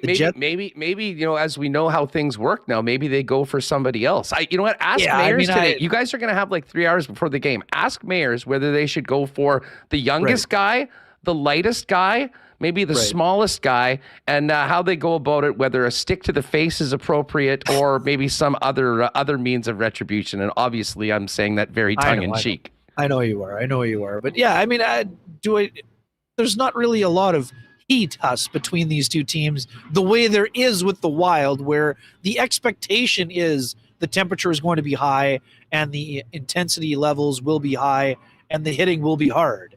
The Ducks are kind of in a weird spot. They, played really well the other day. Dostal was out of his mind, 55 saves in the overtime loss. Yeah. It's going to be Gibson today, John Gibson, who, depending on, he's been reported as being one of the guys on the goalie carousel that could be on the move. He's a guy who's got great talent, and you better be sharp if you're the Jets. So I don't see them chasing around Ryan Strome and getting distracted from what they're doing on a nightly basis, because quite frankly, all they do is take a number and they'll deal with things as they see fit. And so far, they haven't really been looking to exact a lot of revenge outside of making the opposition pay on the scoreboard of late. And, that's not to say they haven't answered the bell, because they have. I just don't anticipate this game kind of going off the rails, because of what happened on December 10th. But I'm with you on that. sometimes it's the surprising things that happen too, Huss, right? I mean, maybe someone feels strongly about this that they haven't necessarily voiced that opinion, because let's face it, Huss, if you do feel strongly and you voice the opinion, there's not going to be any, it's not going to be like Ryan Hartman, where the audio is not available to be sent to the judge and jury. So I don't know. Like I said, I expect a normal hockey game. I expect the Jets, they didn't play their best game against the Sharks, but they also found a way to battle in a game where they looked like they might get goalied by Mackenzie Blackwood. And on a night where their top power play unit found the back of the net for the first time since December 2nd on the power play. So for me, the Jets have other priorities than to, be looking for somebody to inflict pain upon. Yeah, you know what the priority is going to be? To me, the priority is going to be go in, get 2 points, and then hit the golf courses with your dads the next day as the number one team in the National Hockey League. And that is what's on the table right now for Winnipeg. You mentioned the power play, Ken, and I joked last week that, they're just keeping the power play cool so that Winnipeggers at least have one thing to complain about, because everything else is going so well for the Jets right now. But in all seriousness, I thought that was a huge goal. Obviously a huge goal just in the game. It ended up being the game winner. But Rick Bowness said it. You talked to him after the game. That was as good of a looking power play from that first unit in a long, long time. And man, Josh Morrissey was shooting the puck relentlessly, and they were not waiting to do it. Yeah. And obviously it opened up enough room for a beautiful pass from Ehlers to Vilardi. Quick thoughts on the power play, as well as how the top line looked after putting Scheifele back with the Vilardi and Ehlers. Yeah, in terms of the power play, movement was way better, Huston, like you said, or like you intimated, more of a shooting mentality, and I think that was important. The motion was there, I thought, as well, but when you get shots from shot lanes, whether it's Ehlers or Morrissey or whoever, that opens up the passing lane that you saw open up that we hadn't seen in quite some time from Ehlers to Vilardi. Really pretty pass, an important play. All of the Jets after the game, Brendan Dillon and Gabriel Vilardi both, and Rick Bowness, there have been enough times where Rick stood at the podium or players stood at a backdrop and said, special teams let us down, we have to be better. Well, guess what? Well, they were better, and this time it was a reversal of fortune. They didn't give up the late power play goal to the Sharks. They scored one when they needed one, then got some late kills and, did the job, while shorthanded, even though, yes, they gave up a couple of looks that, were pretty prime shooting area looks that they didn't really want, but their goalie stood tall and made it happen. So in terms of how the line looked, Huss, you and I have talked about this. I personally have lots of time for the Jets learning what they have with Mark Scheifele and Cole Perfetti on a line, but I also have plenty of time when it's on a night where it was clearly not working, that they gave the flip-flop back. Did they flip-flop after, let's say it was 2.5 periods and find the fountain of youth that was the 5 games prior to the holiday break? No, they did not. But I thought that they were more dangerous together than they were apart. So that's important for all of the parties. And Huss, even too, we praised Mark Scheifele for his two-way play, and rightfully so. But when a star player who is at a point-a-game pace goes 4 points without a point, or 4 games without a point, him getting a point on the power play that runs through him was important, and I think that will translate to 5-on-5 success and maybe allow those guys to get a little bit more spring in their step. But I liked their overall game. I think Nikolai Ehlers has another gear. I think he's going to find that gear as he continues to move along here. I love the way that Gabriel Vilardi is playing. And again, Gabriel Vilardi, first to point out that, winning is fun, hockey's fun when you have a, 12-1-2 stretch. But guess what? You're not exactly separating yourself from the pack in the Central Division. even though they've gone in this incredible heater, us. And I mean, to me, we've been talking about this every week for 2 months since the Vegas loss in Vegas. Well, let's get real. 3 or fewer, and only 7 of those 27 are 3. That means 20 are 2 or fewer. 20 out of 27, 2 or fewer. I believe it's 2 with 1 and 1 with 0. So, like, this is a ridiculous stretch, and we're not talking about a bunch of, like, pop gun offense teams that they played during that span of time. They're playing against teams that are routinely racking up plenty of goals, including the Avalanche, including plenty of other teams. And, I mean, I saw the tweets yesterday, Huss. The Florida Panthers aren't getting enough credit. They might be the best team in the NHL right now. Well, again, check the notes. How'd the Jets do against Florida this year? 2-0. Right. So, again, I think Florida is one of the best teams in the NHL. But if we're talking about Florida being one of the best, why is no one talking about Winnipeg being one of the best except for David Quinn? So I'll tell you why. Because no one's been paying attention to what's happening here in Winnipeg. And the only reason that this week everyone's been talking about the Wild is because of all the BS coming out of the home-and-home series and then the Mike Gate and everything around it. I will say this, however, Ken. If anything, I think some more people, and like, it doesn't matter. I was saying before, I mean, if it's going to be Winnipeg versus everyone, that's the way it is come playoff time anyway. So fire up the T-shirt machine. Maybe we can just get used to it and get on with it right now.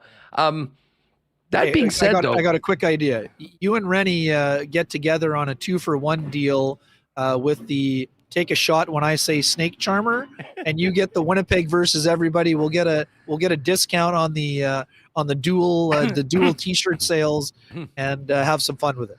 I love it. Can we just, I mean, have we not retired the whole, like, he can't even have the snake charmer take anymore. I mean, that literally has to be retired. I mean, anyone that's watched this team for the last 34 games, I think would agree. For sure. Like, I know there's all about playing the hits. Maybe at a certain point. Maybe the shirt will be the snake charmer retired on it. Yeah, something like that. in a coffin or something like that, like taken care of by the Undertaker. Not Undertaker style, exactly. Yeah, no, not coming out. Putting Kane in the coffin. There we go. Yokozuna in that coffin match back in the day. This is though. I mean, as I say, it's a big opportunity tonight. As I said, to be the number 1 team in the league and have people when they actually go, wait a second, what the hell is happening in Winnipeg? But also the opportunity to have a day off. And, hey, this team is 5-0 in their last 5 games on the end of a back-to-back. Laurent Brossoit has been playing great, and the team's been playing great in front of him.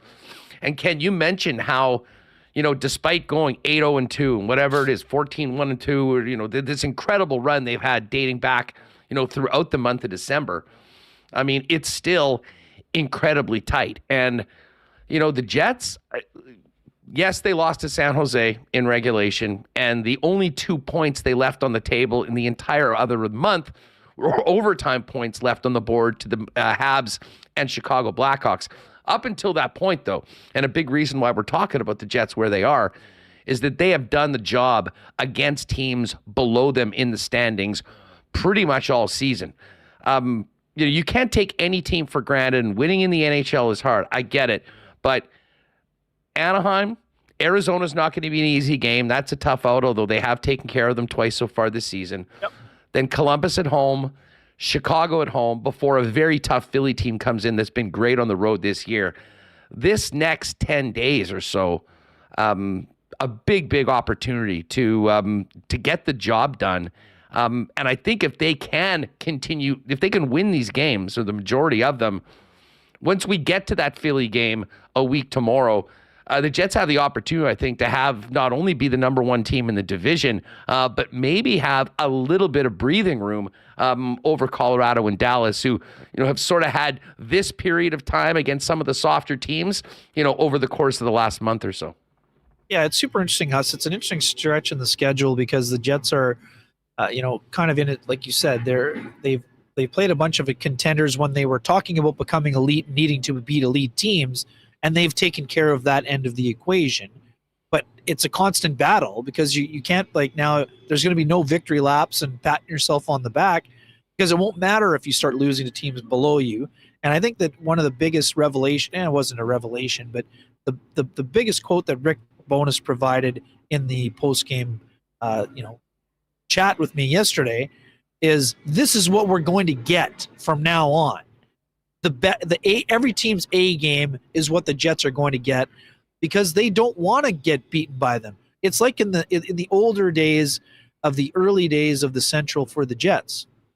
If you rolled into the Madhouse on Madison in the years where the Blackhawks were putting up pennants, you got smoked if you weren't ready. So I think that he was exactly right, and I think you are also correct in this instance, as usual, that if the Jets take care of their business the way that they have, then they might actually find a way to get a little bit of separation. And they're not looking past any opponent.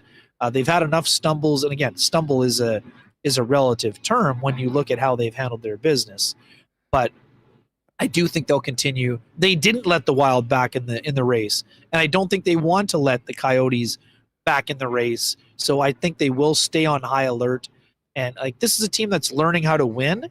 They know how to win, and they're doing a lot of winning. Hey, just on the way out, we're going to hook up with Hacksaw in a minute and move off the pucks for a bit. But I just got sent a tweet from Reem, from Nick Lyman over at Top Line. Oh. And he had took a couple of the quotes from this Russo piece, the interview with Hartman, and said, quote, "Nice, hard, clean hit on Ehlers," quote, "is going to ramp this thing up to a whole nother level, Feb 20. And then he says, "This dude's absolutely deranged. Here's the comment in the full context of the Ehlers situation. Liked by Brendan Dillon." So is that a verified account? I'd like to know. Is that a verified account? I believe it is. Okay. So anyways, he just said, "Oh, this isn't just media driven. Got my tickets for February 20th. You should get yours too." We were just talking about that earlier. I had some guys out at the bar last night watching the game that said, "I was listening to the show today, Huss, and I just went and got my tickets for the February 20th. Now, there's a bunch of great games next week, and this team is certainly deserving to have that place full right now. But the countdown is on, and needless to say, we'll have plenty of time to talk about it coming up as we get closer to the 20th. So, we're fingers crossed that it's 5:30, but we'll look at it. As I said, we're very much looking forward to it, and I hope that I hope the holsters are locked and loaded for some interesting ones, but it should be a great conversation. Obviously, everyone appreciates you guys doing it.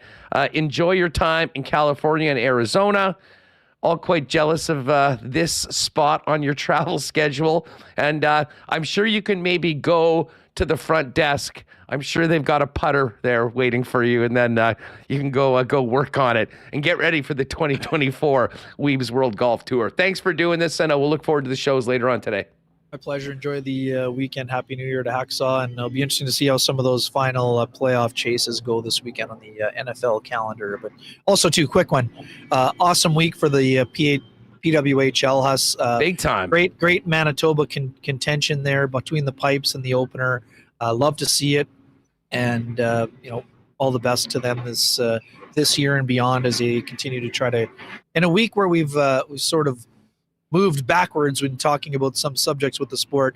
Great to see, and the viewership was really solid for that as well. Huss, love to see it, and I'm sure people will support it. Hey, Minnesota, the record was from Ottawa of 8,300 for their first game. Yeah. Minnesota's going to break that, and it's just nice that the people of Minnesota have a legitimate hockey team to cheer for now in the PWHA. Oh, Huss, now you're now you're going to the gasoline tank. Absolutely. Hey, obviously having a little fun with it, but it is phenomenal to see what's happened. 2.9 million they put up for the viewers across the Canadian networks. I checked out some of it, and it is just really, really cool to see. And as I mentioned, obviously I took the opportunity to take a little swipe at our friends in the Twin Cities, but the state of hockey coming out big time for that team, and they're opening on the weekend. And hey, they just continue raising the bar. So totally with you on that. We'll look forward to you and Rennie firing it up a little later on with Winnipeg's favorites. Thanks for doing this, buddy. Have a great weekend, my man. Take care. Cheers. Good stuff. There's Ken. And of course, follow along in the Winnipeg Free Press as Ken's on the road throughout this road trip. before the Jets make it back. And, as we mentioned, tickets for the February 20th game against the Wild going quickly. But let's see some great crowds next week, Tuesday. And actually, Remo and I are going to be there with Lucas, our winner from the Christmas party in the Play Now Lounge. We'll do a little social media content for that. We're very much looking forward to checking that out for a game. And then Bedard and the Blackhawks on Thursday. The Flyers in on Saturday night, and then a Tuesday game against the New York Islanders. So, those 4 games, and then, of course, our next WST game. Cannot wait for that Leaf game on Saturday night, January 27th. So, hey, this team could be in first place in the entire National Hockey League with a win tonight. Let's see that building full. WinnipegJets.com/tickets to count yourself in for the upcoming Winnipeg Jet games. And hey, if you're heading out to those games or just all fired up about how well this team is playing, why don't you get down to Royal Sports and maybe pick up some new Jets gear? They've got all the jerseys customized with your favorite players, name and number, and thousands of pieces of Jets merchandise, including many exclusives that you simply will not find anywhere else. In addition to the biggest and best selection of Jets merch, a great Bombers section, NFL, Major League Baseball, Raptors in the NBA, international soccer, and of course, for those people getting active this winter, the biggest and best hockey section in town, as well as snowboards and more. To make the most of your winter, find it now, 750 Pembina Highway, Royal Sports, and give them a follow on Instagram as well, at Royal Sports Pembina. And hey, if you're looking for a great spot to watch the game tonight, head on down to your local Boston Pizza. Late start, but it's Friday night. You can sleep in a little bit tomorrow. Watch the Jets make that push for first in the NHL and enjoy ice-cold schooners, world-famous BP wings, gourmet pizzas, and more. And of course, check bostonpizza.com for a great January special going on right now, all month long. And you can always get Boston Pizza delivered hot and fresh to your door by ordering online at bostonpizza.com. All right, man, over 600 in the chat. Let's, anybody new, if you haven't already, please hit that subscribe button, and let's get to the thumbs ups going. Stick around as well. After Hacksaw, we'll be doing the marble race. If you're new, do not miss it. Your chance to win a Winnipeg Sports Talk hoodie. And got to give a shout out to T. Conapoli, as well as Owen Catelli. Appreciate the super chats, fellas. T. Conapoli, we know where he stands on this. Jets didn't address Hartman on Ehlers. Now look at the mess. If Strome in, then have him answer and avoid further garbage. We'll see. We'll see what happens tonight. I certainly don't have the same level of anger or retribution for that, although we've been told that that's what you have to do this week. So I don't know. He's interested to see what happens. I'm most concerned with the 2 points and waking up tomorrow talking about the Jets being number 1 in the National Hockey League. All right, let's go down to sunny Southern California and welcome in the Hacksaw, Lee Hacksaw Hamilton. Happy New Year, pal. How was your last week or so as we entered and brought in 2024? Happy New Year to you. It was okay. It's cool. Sun is shining here. It's about 60 degrees. We're waiting for more of the atmospheric river rainstorms to roll through, which is fine with me because I like the rain, because we need the rain, because I hate heat, humidity, and fires. And that's part of our Southern California existence. And we had an earthquake this morning at 4.1. So, yeah, my day's been standard, as is. Hey, I'm surprised Wiebe's even showed up. Thought a putting green behind him. I thought he just, did not go up. Well, he needs the practice. He just didn't have the putter. He just didn't have the putter, but I told him to go to the front desk and he can get work on it. He had a great golf season, but the putting was a big issue for Wiebe last year, and he will always take advantage of trying to work on the stroke. So maybe that is what he's doing. Hey, listen, before we get to NFL, I mean, you're all over everything. Have you been following or caught wind of all of the nonsense between the Jets and the Wild over this week, coming out of last week? Ryan Hartman's cheap shot, high stick on Cole Perfetti, the fact that Perfetti was mic'd up. We've been waiting for a while for a real legitimate rivalry to kind of develop, and this one is over the top now, Lee, and everyone's putting X's on the calendar until the Jets and Wild play again on February 20th. Just what we need. Just a little bit of hate. That's all. And it's not even the playoffs yet. Yeah, I saw it. I thought it was excessive. I thought it was dangerous. I have a real problem these days with violent on the ice, and this is somebody that came out of the Eastern Hockey League and Slapshot. The league has to control it better. I understand incidental things, but I don't understand retaliatory things with sticks and skates, and that's really scary. Every guy's got a right to earn his living for his family and to play the sport as best as he can. But when guys step over the line, it bothers me no end. And even with all the protection, I mean, the whole world is wearing shields now. A lot, and obviously you look at the padding on forearms and wrists and obviously calves now to protect against skate cuts. But I get a little bit turned off by some of the high stick stuff I see behind the play, off the play, in retaliation to the play. No doubt about it. All right, let's get to Week 18 in the NFL. And it is such a bizarre week, Lee, and it always is. You've got half the teams playing in what essentially amounts to preseason football and a bunch of other teams playing for their playoff lives. Yeah, it's a weird set of circumstances. 2 years ago, the league was really concerned about what was happening in week 16, 17, or 18, where teams are already in the playoffs and they're sitting their players. And what they did was they juggled the schedule. So the last 2 weeks of the regular NFC, you play everybody in your division. And those turn out to a degree to be important games. But yet, if you look across the rosters in the NFL, Hustler, this week, guys that are already qualified with 12 wins or 11 wins or even 10 wins, they're sitting there guys. And then you add in the injury factor. Some of these games look like they're exhibition games. We had a Charger-Denver Bronco game last week, the battle of the backup quarterbacks. There were so many guys out of the lineup with injuries.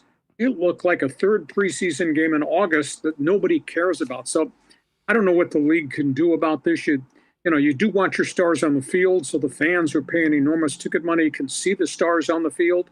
But there is an injury risk there. I don't have the solution to that situation, but the league's tried to address it a couple times, and now this week, everybody's top quarterback is sitting out. Let's kind of just hit a few of these games in these scenarios. The Pittsburgh Steelers are still in it. They got to win. They're in the first game early tomorrow, taking on the Baltimore Ravens. Now, I would normally say, and we know Lamar Jackson won't play. I'd imagine John Harbaugh will be smart with most of his star players. But part of me thinks, Lee, and when you think about speaking of preseason, the Ravens win every single preseason game they play. They play to win. And I'm not sure they would love anything more than knocking out a rival like the Pittsburgh Steelers, even if it's not Lamar Jackson. Might this game be a lot closer than I think a lot of people think it looks like on paper with the Ravens sitting their stars? Well, Tyler Huntley's a pretty representable backup quarterback, and he's going to start, and he'll make them competitive. And as long as Baltimore plays the bulk of its defense, which leads the world in virtually every statistical category, I think they're going to make the day really tough on Mason Rudolph, the third quarterback that Pittsburgh's used this season. But, Pittsburgh's got to win. Half the world is at 9-7. A third of the world is at 8-8. I mean, it's amazing the traffic jam we have for the final couple of playoff spots. I think I counted there are 6 AFC teams, Hustler, fighting for one wild card spot. 6. And over in the NFC, you get just a monster traffic jam. There's 2 wild card spots available, but there might be 5 or 6 teams still in the running for there. So these guys are right down. And I always found, as a longtime voice of the Chargers and Seahawks, when you got to the finish line of the season, you look back at the schedule and say, damn, we had a chance. If we had won this game, not blown this game, we wouldn't be in this mess we're in right now, having to go into somebody's hostile environment stadium in a must-win game. So there's always a lot of regret when you get to the last week of the regular schedule. You know what is fascinating? And there is a scenario, a possible scenario. I mean, if the 2 favorites win, if Pittsburgh wins against Baltimore and Jacksonville wins their game against Tennessee, the Sunday night game between the Miami Dolphins is not only for the AFC East title, but the Buffalo Bills with the win would be the AFC East champs and have the 2 seed. And if they lose, they're out of the playoffs, Lee. It's I mean, a great scheduling, and regardless of what happens, it'll be a huge matchup for that 2 seed, and the home spot, and a really nice spot in the playoffs. But what a scenario for the Bills, which is it could potentially be all or nothing on the road against a division rival that's had a great season. Could you imagine if Buffalo doesn't get in? If you're living on the Niagara frontier and you have to deal with the anger of the Bills not making it, and by the way, bleeping winter is here. How hard is that to live in Western New York? But I don't think Pittsburgh has much of a chance against Baltimore, and that's a big issue. It is intriguing that Mike Tomlin has never had a losing season, but he's taken a lot of heat in Pittsburgh, Andrew, because he's had only 3 playoff wins in 13 years now. There's a lot of heat being directed because they are not what they used to be organizationally. His job is safe, but for the first time there has been criticism. And Buffalo, to me, it's just a strange mix. It's just not the same team that we've seen the last group of years. I'm not going to say the window is closed. I do think since they made the change at coordinator and they threw some pages out of the playbook when Ken Dorsey was exited, that Josh Allen's not turning the ball over. And, it's taken a while for their young running back, James Cook, to become a star, but he looks like he's knocking at the door of being a really solid NFL back. He's averaging 5 yards per catch. I don't know what's happened to Stephon Diggs. He's not part of this package on a consistent basis. You'd think you'd be targeting him 10 to 12 times a game, and it doesn't seem to be happening. So you got Miami, and Miami's got injury issues here. Tua's got the shoulder. Raheem Mostert probably won't play again because of the knee and the ankle. Tyreek Hill is dealing with his foot and his ankle, and the fact his mansion was badly damaged in a fire, and they don't have Jalen Waddle because of this high ankle sprain.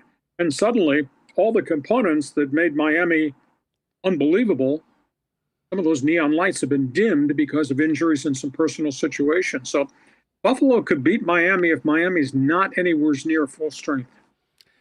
It will be a fascinating tilt. That's the late game on Sunday. One other game I wanted to ask you about, a standalone game tomorrow night.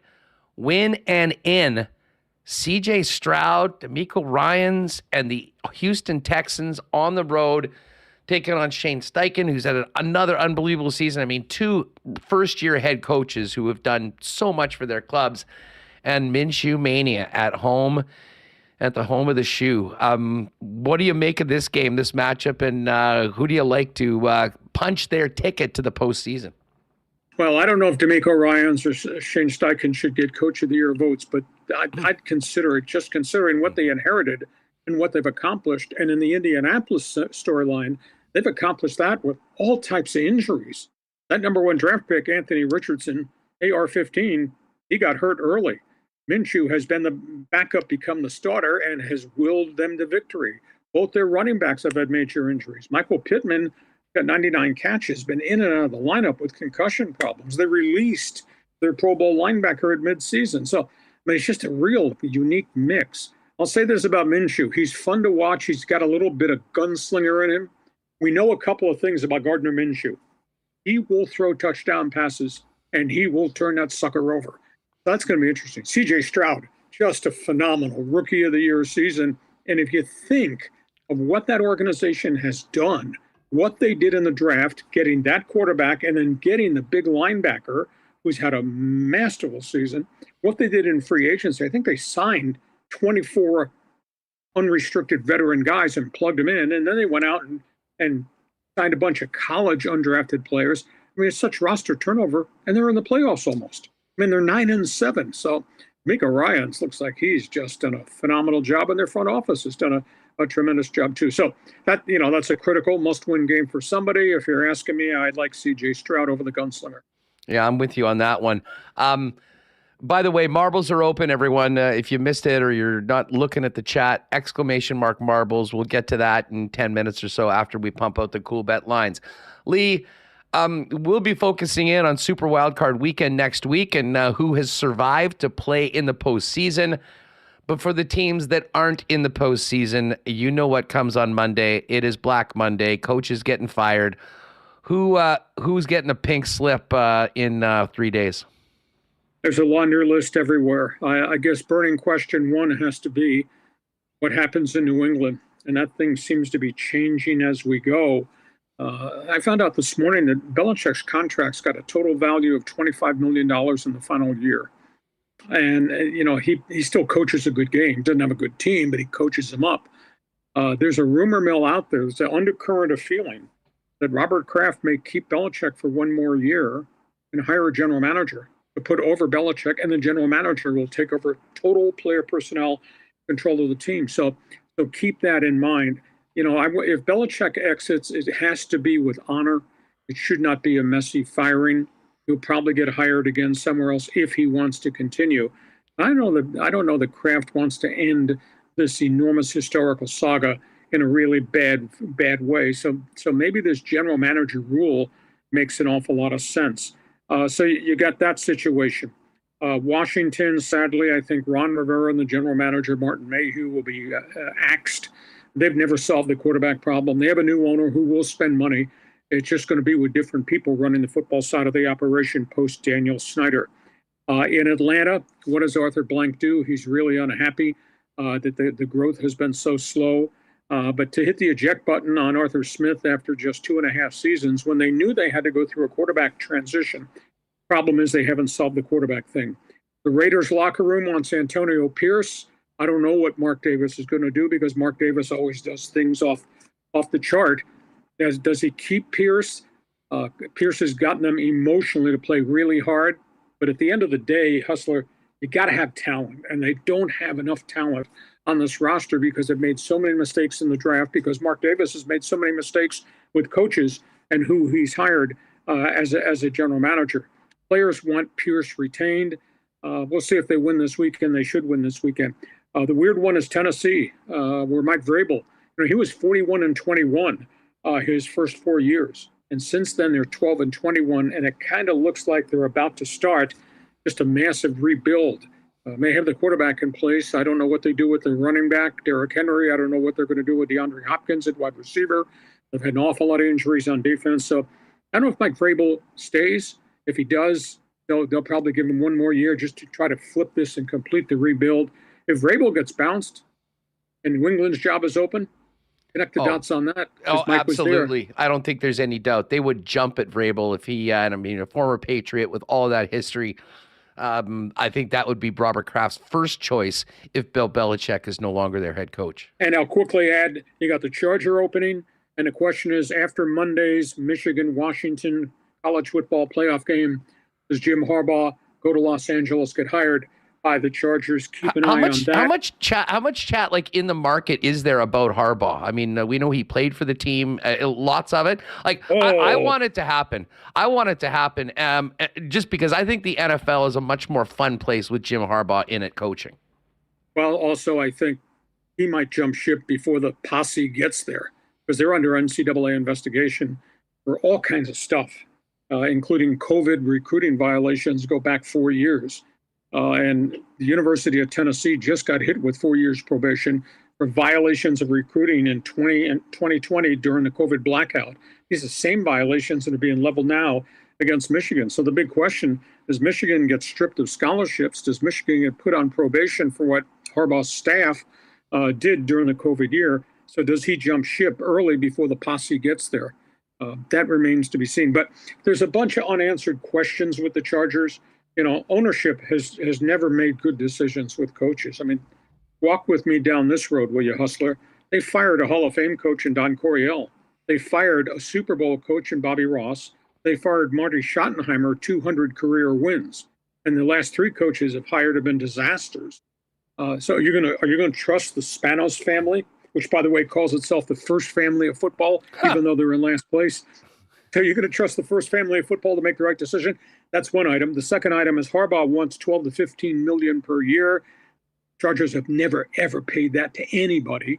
On top of that, Harbaugh wants total player personnel control, head coach and director of football ops. And who's the president of football operations? John Spanos. Thanks, Dad, for the job. So that's an issue. Is the owner going to boot the kid out so he can hire Jim Harbaugh? And the intangible thing, and Harbaugh's done a great job. He did a great job fixing Stanford, 49-14 with the Niners, 75-25 at Michigan, but he wears out his welcome. by the end of the third or fourth year, the relationship has not been good at any of the places he's gone. So you got to weigh that, I think, into the equation. It's a long answer to a question that's got a lot of complex parts to it. Well, speaking of Harbaugh, he and his Wolverines will be taking on the Washington Huskies Monday night in the national championship game. So we don't have Monday Night Football this week, but we do have the college championship game. And then we'll have a Monday nighter the following week, finishing up the super wild card weekend. Lee, I'm sure you've got plenty for us waiting for us at LeeHacksawHamilton.com. Don't forget, folks, if you have not watched the Slapshot video, that is at the YouTube channel as well. But Lee, tee up everything coming up on the weekend for folks to check out at the website and more. Well, obviously previewing Michigan versus Washington. I'm picking the guys wearing maize and blue because they play defense, but it's going to be a massive, massive game to see Michigan chase Michael Penix around the field and try to disrupt all the rhythm that the Huskies have offensively. You can just ask Nick Saban about that experience. But we got that. We got the NFL preview. We got the coaching carousel. A lot of free agent signings in Major League Baseball. We cover the NBA. I do write about the National Hockey League. And if you're big into soccer and golf and NASCAR, we also do that. So it's all on the website. I write on it every day. And if you like podcast, check my podcast. On the homepage, there's a page there that says podcast via YouTube. Look at that, because we do something really unique and different. And you can blame Hustler because he introduced me to the podcast world. And that's weird for me to say because now I'm a modern technology guy and I still have a Royal manual typewriter in my garage. So stop laughing at me. Hey, I'm a man of many, many talents. And Lee, promise me one thing.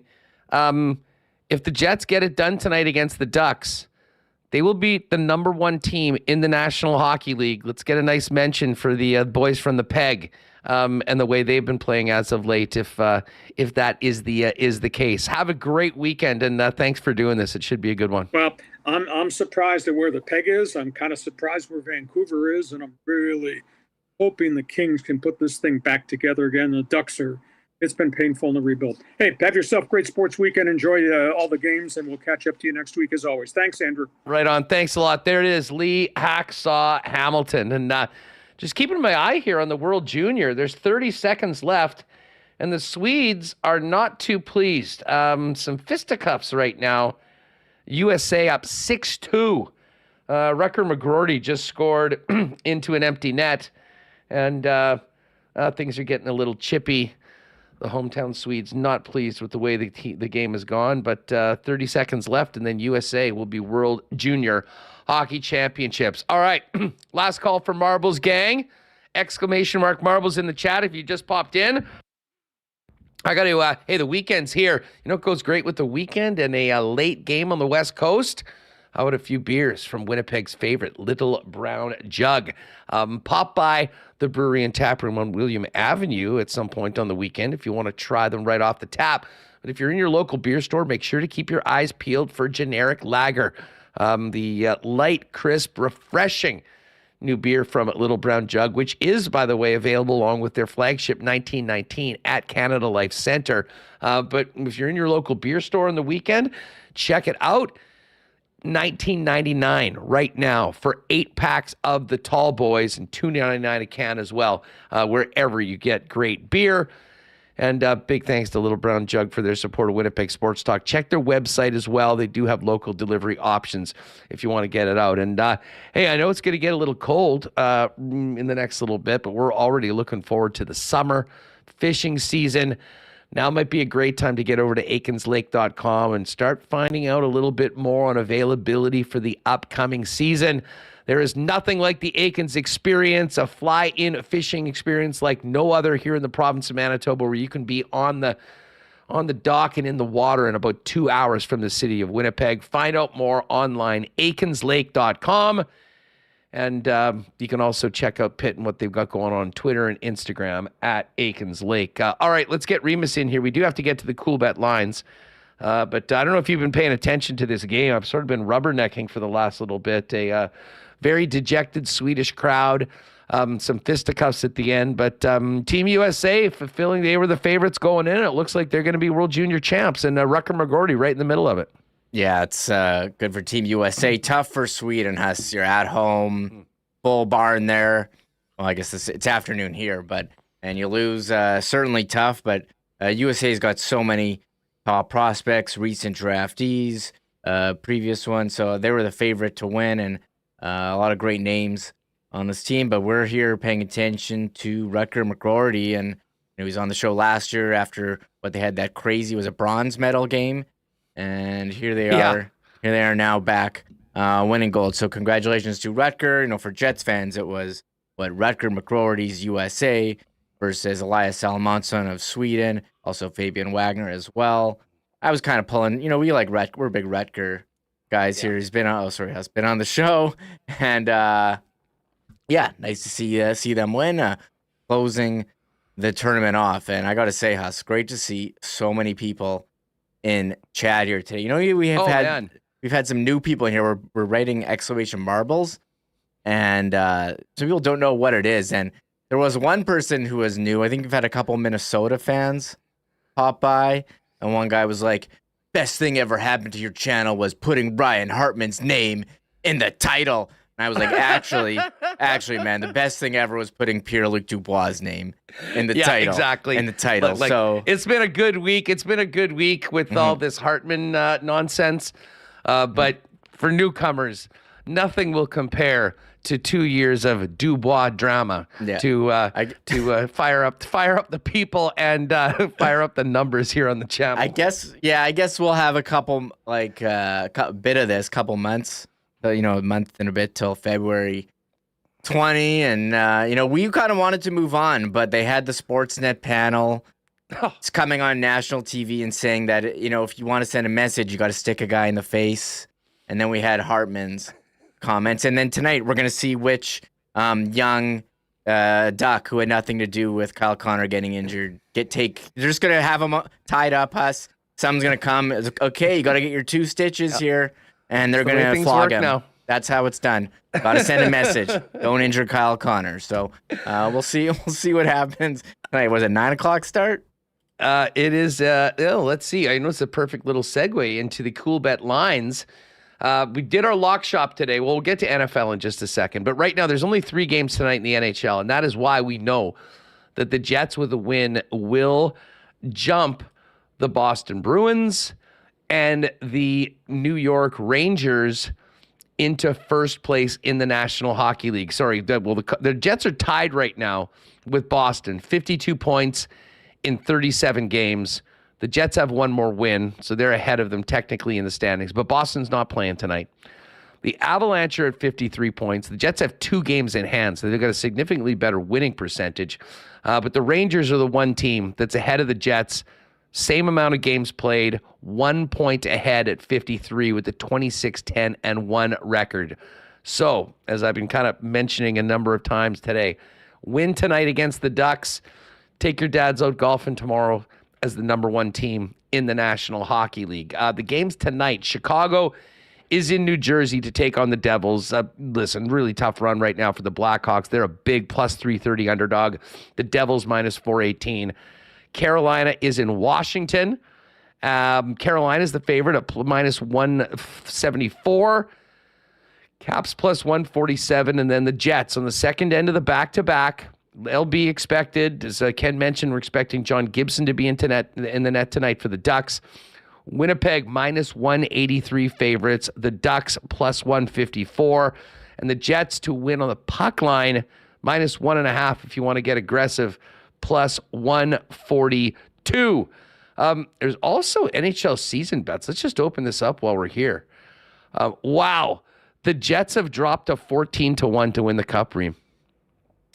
Yeah, they got better odds than the Maple Leafs. So you think that'll be on the front page of TSN, Huss? No, I don't actually. But it's interesting at how wide open it is. Colorado and Vegas are 10-1. Rangers, Bruins, Hurricanes, 11-1. Oilers and Stars, 12-1. And then the Panthers and the Winnipeg Jets are 14-1. The Jets were 22-1, basically right up until now, because these had been off the board. And then, as you mentioned, the Leafs are there at 15-1.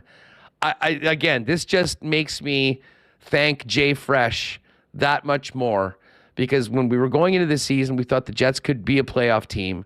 But when I saw his rankings and the model that kept on spitting the Jets out near the top of the league when it came to points, we jumped on the President's Trophy at 50-1.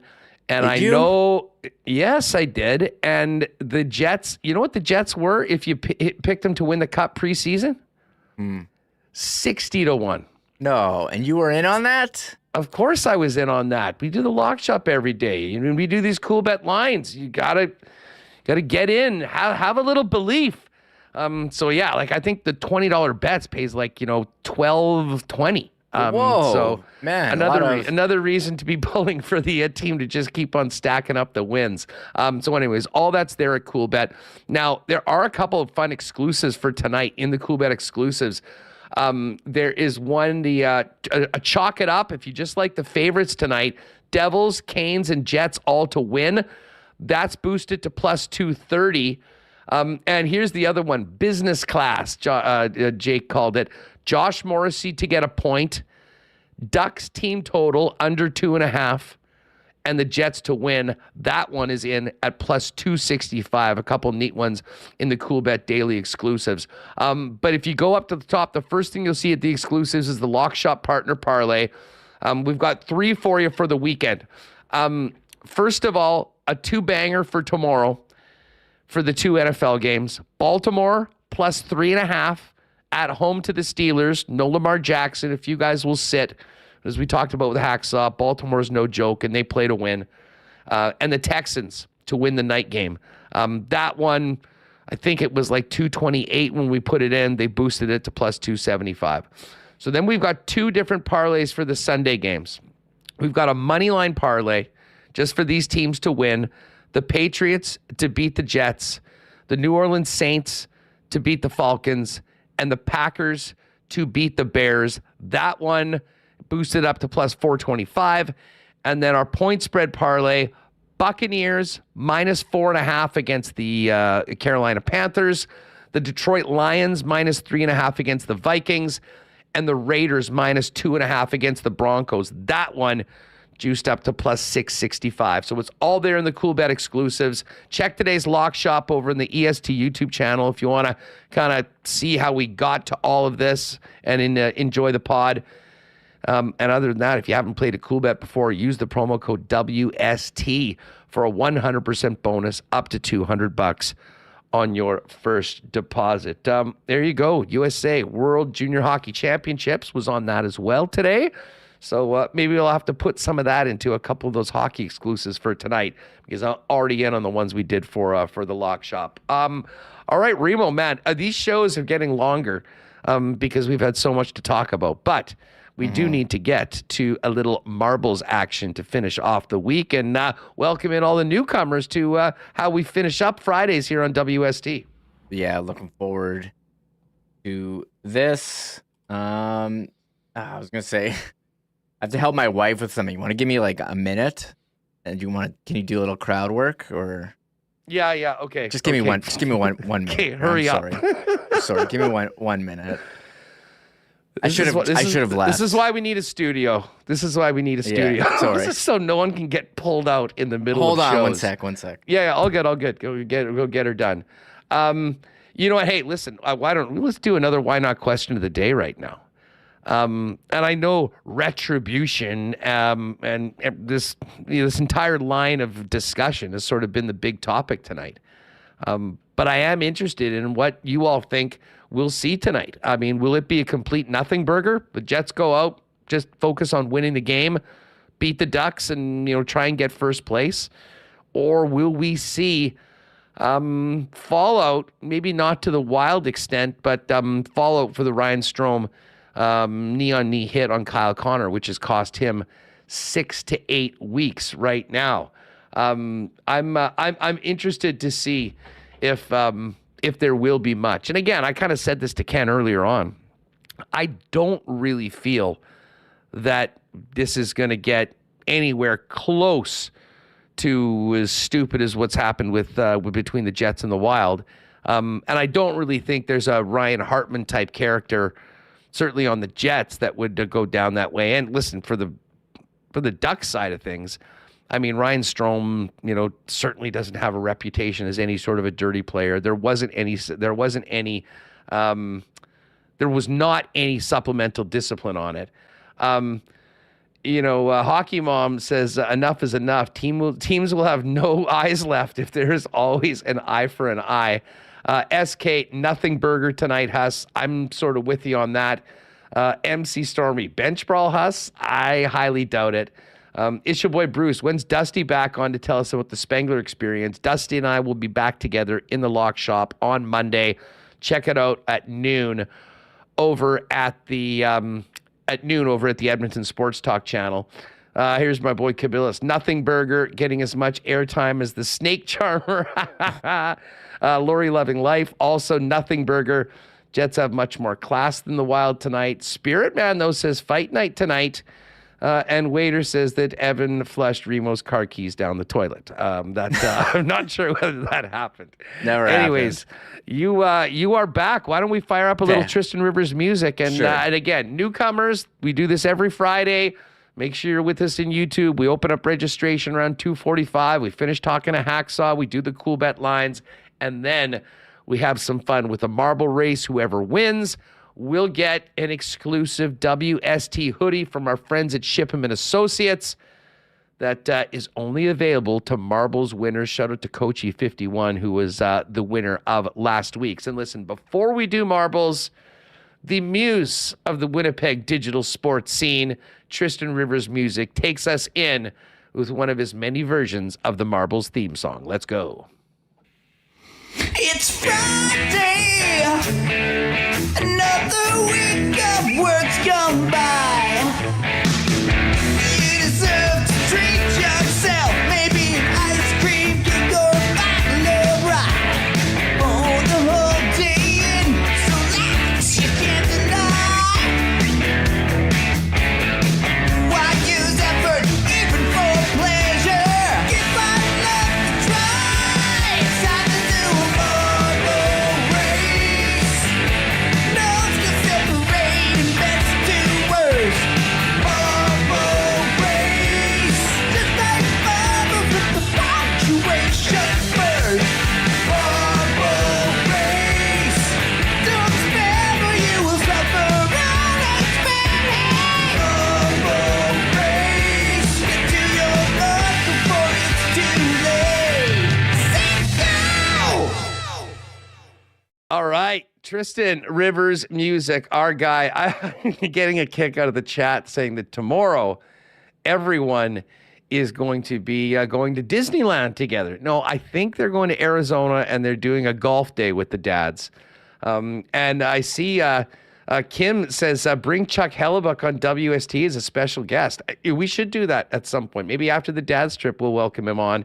I'm sure he's a very proud dad watching his son establish himself and remind everybody who's the man when it comes to NHL goalies. And Isha Boy Bruce says we should get Chuck Hellebuck to 3D print a marble racetrack. That would be something for a live in-person marble race at a WST event going forward. That would be pretty fun. But we'll take that all under advisement. 516 of you in here. You have to be subscribed to the channel to be eligible to win. So if you haven't already, make sure you hit that subscribe button and give a thumbs up as well for the fellas. Helps us spread the channel. Remo, what? We've got a lot of people in chat today. I imagine there's quite a few marbles. Mm-hmm. What's the situation? Where are we going today? 277 marbles right now. Am I adding any extras? Should I add a marble for Dennis Bayak, who had his last game today at the World Juniors here? I didn't pull this out the other day, but my Dennis Bayak autographed card that I purchased. I love that. What set is this?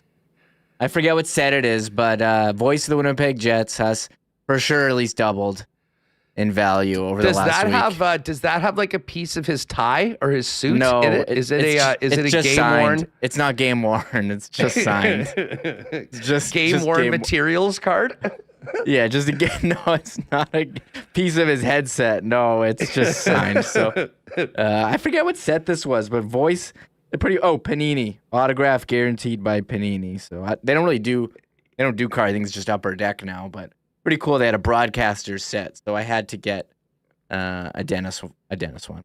Yeah, I love it. Okay, people are saying, you know what? The social media liaison for the dad's trip, Chuck Buck, he gets one, and Jennifer Botterill definitely gets one for being the voice of reason, in along with the Sportsnet Mensa Club the other day on the panel, for being the voice of reason and the sane one when it came to that discussion that got so much run amongst hockey fans. Yeah, I was gonna put one for the Anaheim Duck, the youngest Anaheim Duck, who's gonna get slashed in the face tonight. So they get a message.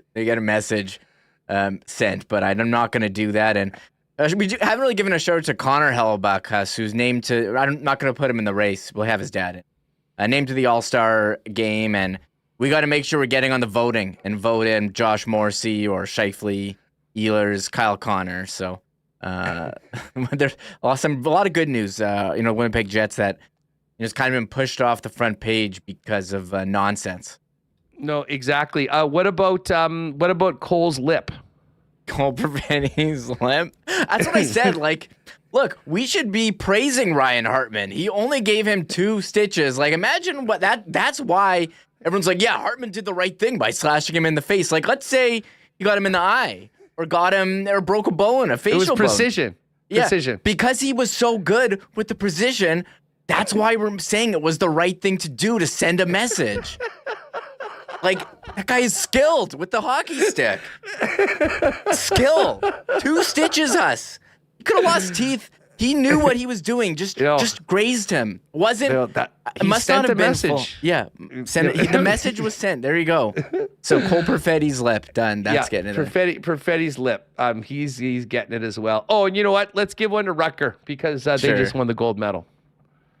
Yeah. Okay. I'll put them in. Okay, so we're over 280 right now. 281. We don't need to do too many. People get mad. You gave one to Bayak, right? Yes, I did give one to Bayak. All right, well, let's do it. We played the theme song. Let's fire it up.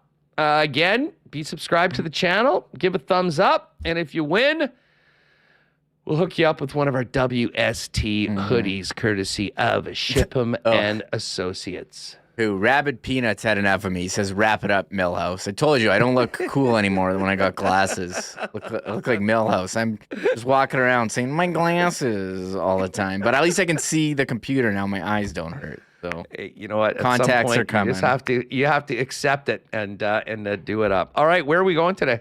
It's called Super Smooth Laugh because you've had a lot of laughs. That's lately. true. A lot of laughs here. We most certainly have had lots of laughs. So here it is. Super Smooth Laugh, another new course.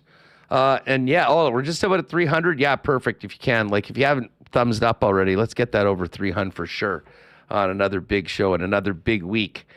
And I guess we should thank the Wild because this would be, listen, the team's playing so well, we knew that there'd be a lot of excitement, but let's face it, that has floated the boat or risen the tide, if you will, quite a bit this week.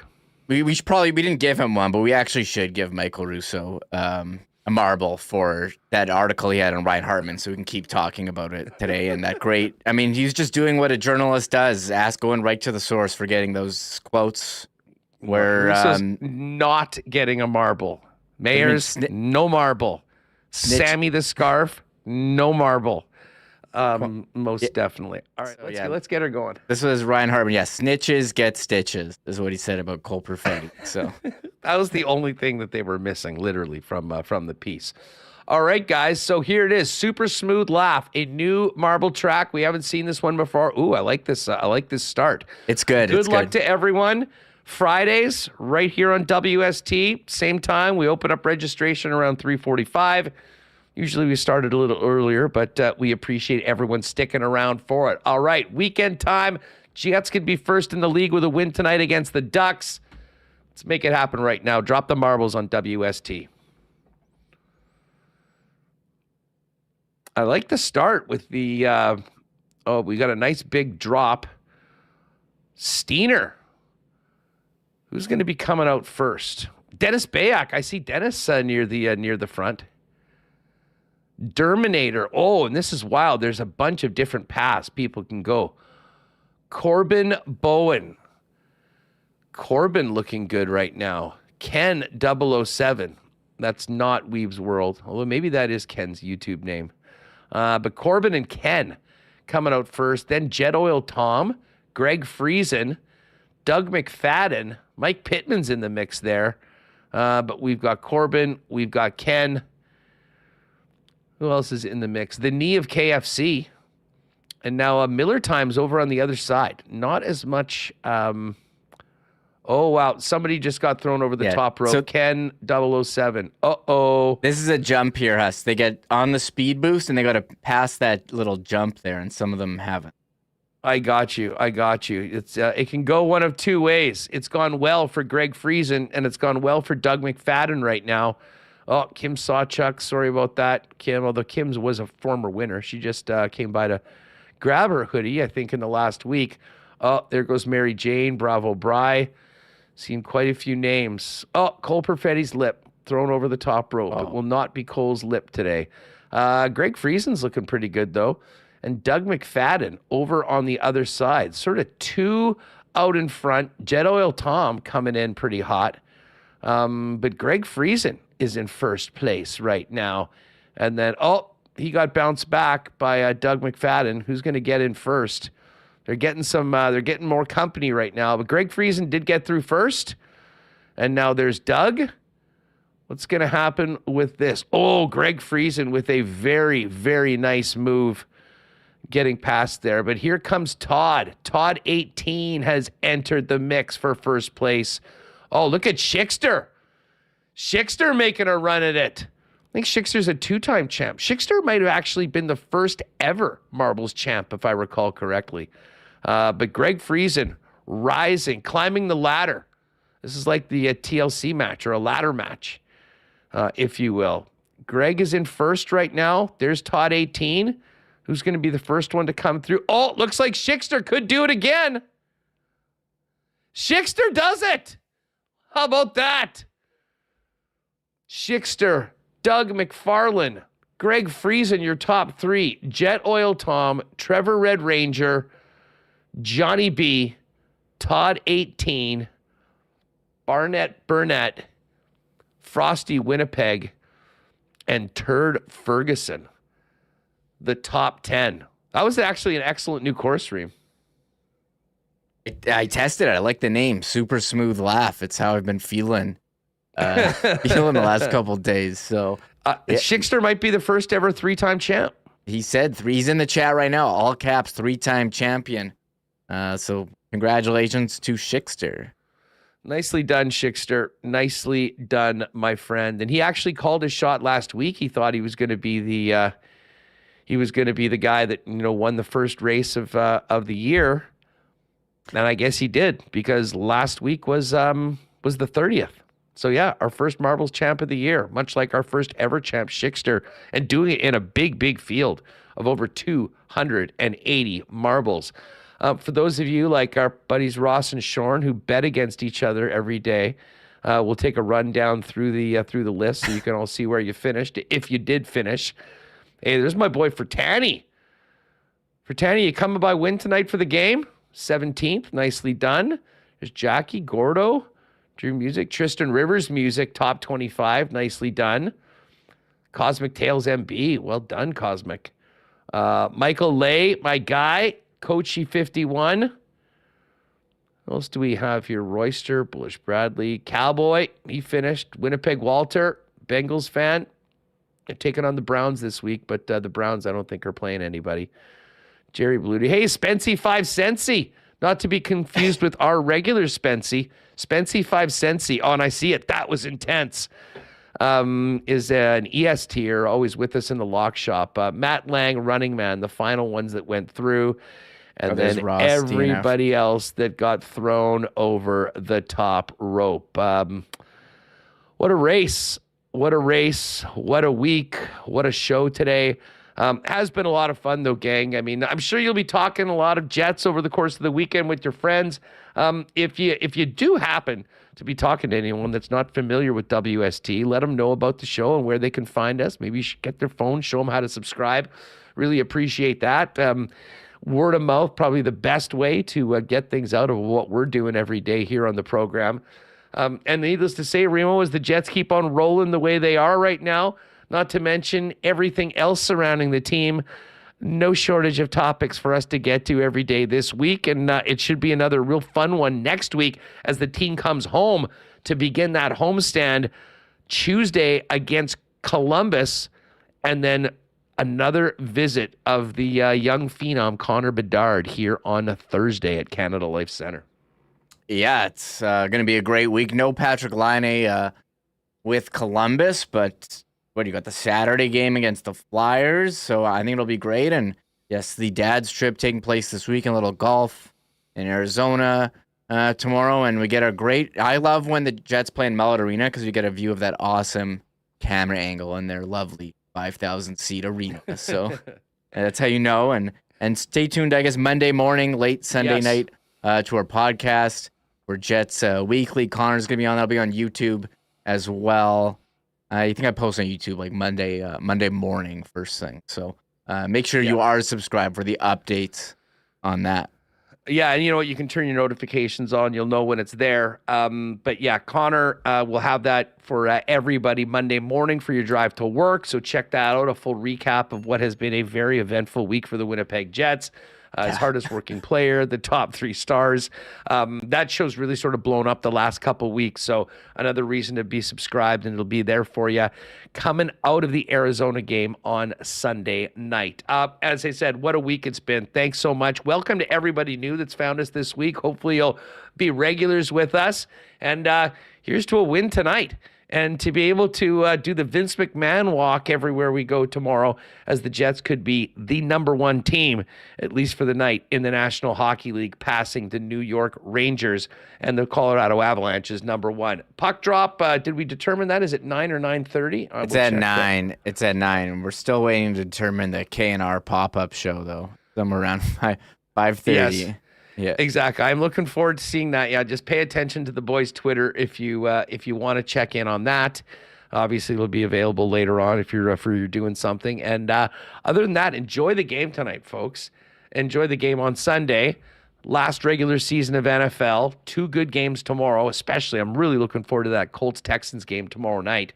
It'll be perfect. No Jets to stress about. It'll just be about football, and then a great day finishing up with Jets and Coyotes at 6 on Sunday, and then the 7:20 kickoff for a game that could be all or nothing for the Buffalo Bills in Miami against the Dolphins. People in chat are saying Kenny and Randy is live now. Let me just set up a redirect quickly so it'll take you right there, and we can all say hi to Kenny and Randy. Are you sure you want to do this? Yeah, everyone's going to come in and say hi to them with their guests. Yeah, what do you mean? What's wrong with that? We're all in the part of the Winnipeg decorum, people. We think they want to do a show and have no one tune in? Hey, Patrolman Pete, shut up. Bison's basketball versus undefeated Regina this weekend. That should be awesome. You got a great young team. Oh, Brant Batters, 7 p.m. here in Seattle. Nicely done. By the way, does anyone want to go to Seattle on March 8th or maybe March 7th? For what? Jets? Yeah, for the Jets. And then the Jets and Canucks on the Saturday night. That sounds pretty fun, actually. Tell me about it. I've been checking that out. Yes, Spency. No fake news in chat, please. Everybody behave. They're not on NC right now. Storm. They're not on. Okay, sorry. Just end the show. Yeah, that is it. More fake news. More fake news that's in the fake. chat. That was fake news. Not cool. Alternative facts. There's been many alternative facts this week, so why not have one more alternative fact? The guys will be on later on. Pay attention to their Twitter. They'll let you know when they're on. Gang, have a great weekend. We will see you Monday, 1 p.m. here live to wrap the weekend and get ready for the Jets returning home. And don't forget, Monday morning, you'll also have Jets This Week ready on the WST channel with the Wonder Boy himself, Connor Rabchak. That'll be available on YouTube as well. For Michael Remis and myself, thank you to all the sponsors, everyone that's been with us this week. Special welcome to everybody new that's jumped on board. We'll see you Monday. Have a great weekend. Oh my God! Oh! Shut it down! Let's go home! Thanks for tuning in to Winnipeg Sports Talk Daily. Make sure to subscribe on YouTube and your favorite podcast feed at winnipegsportstalk.com.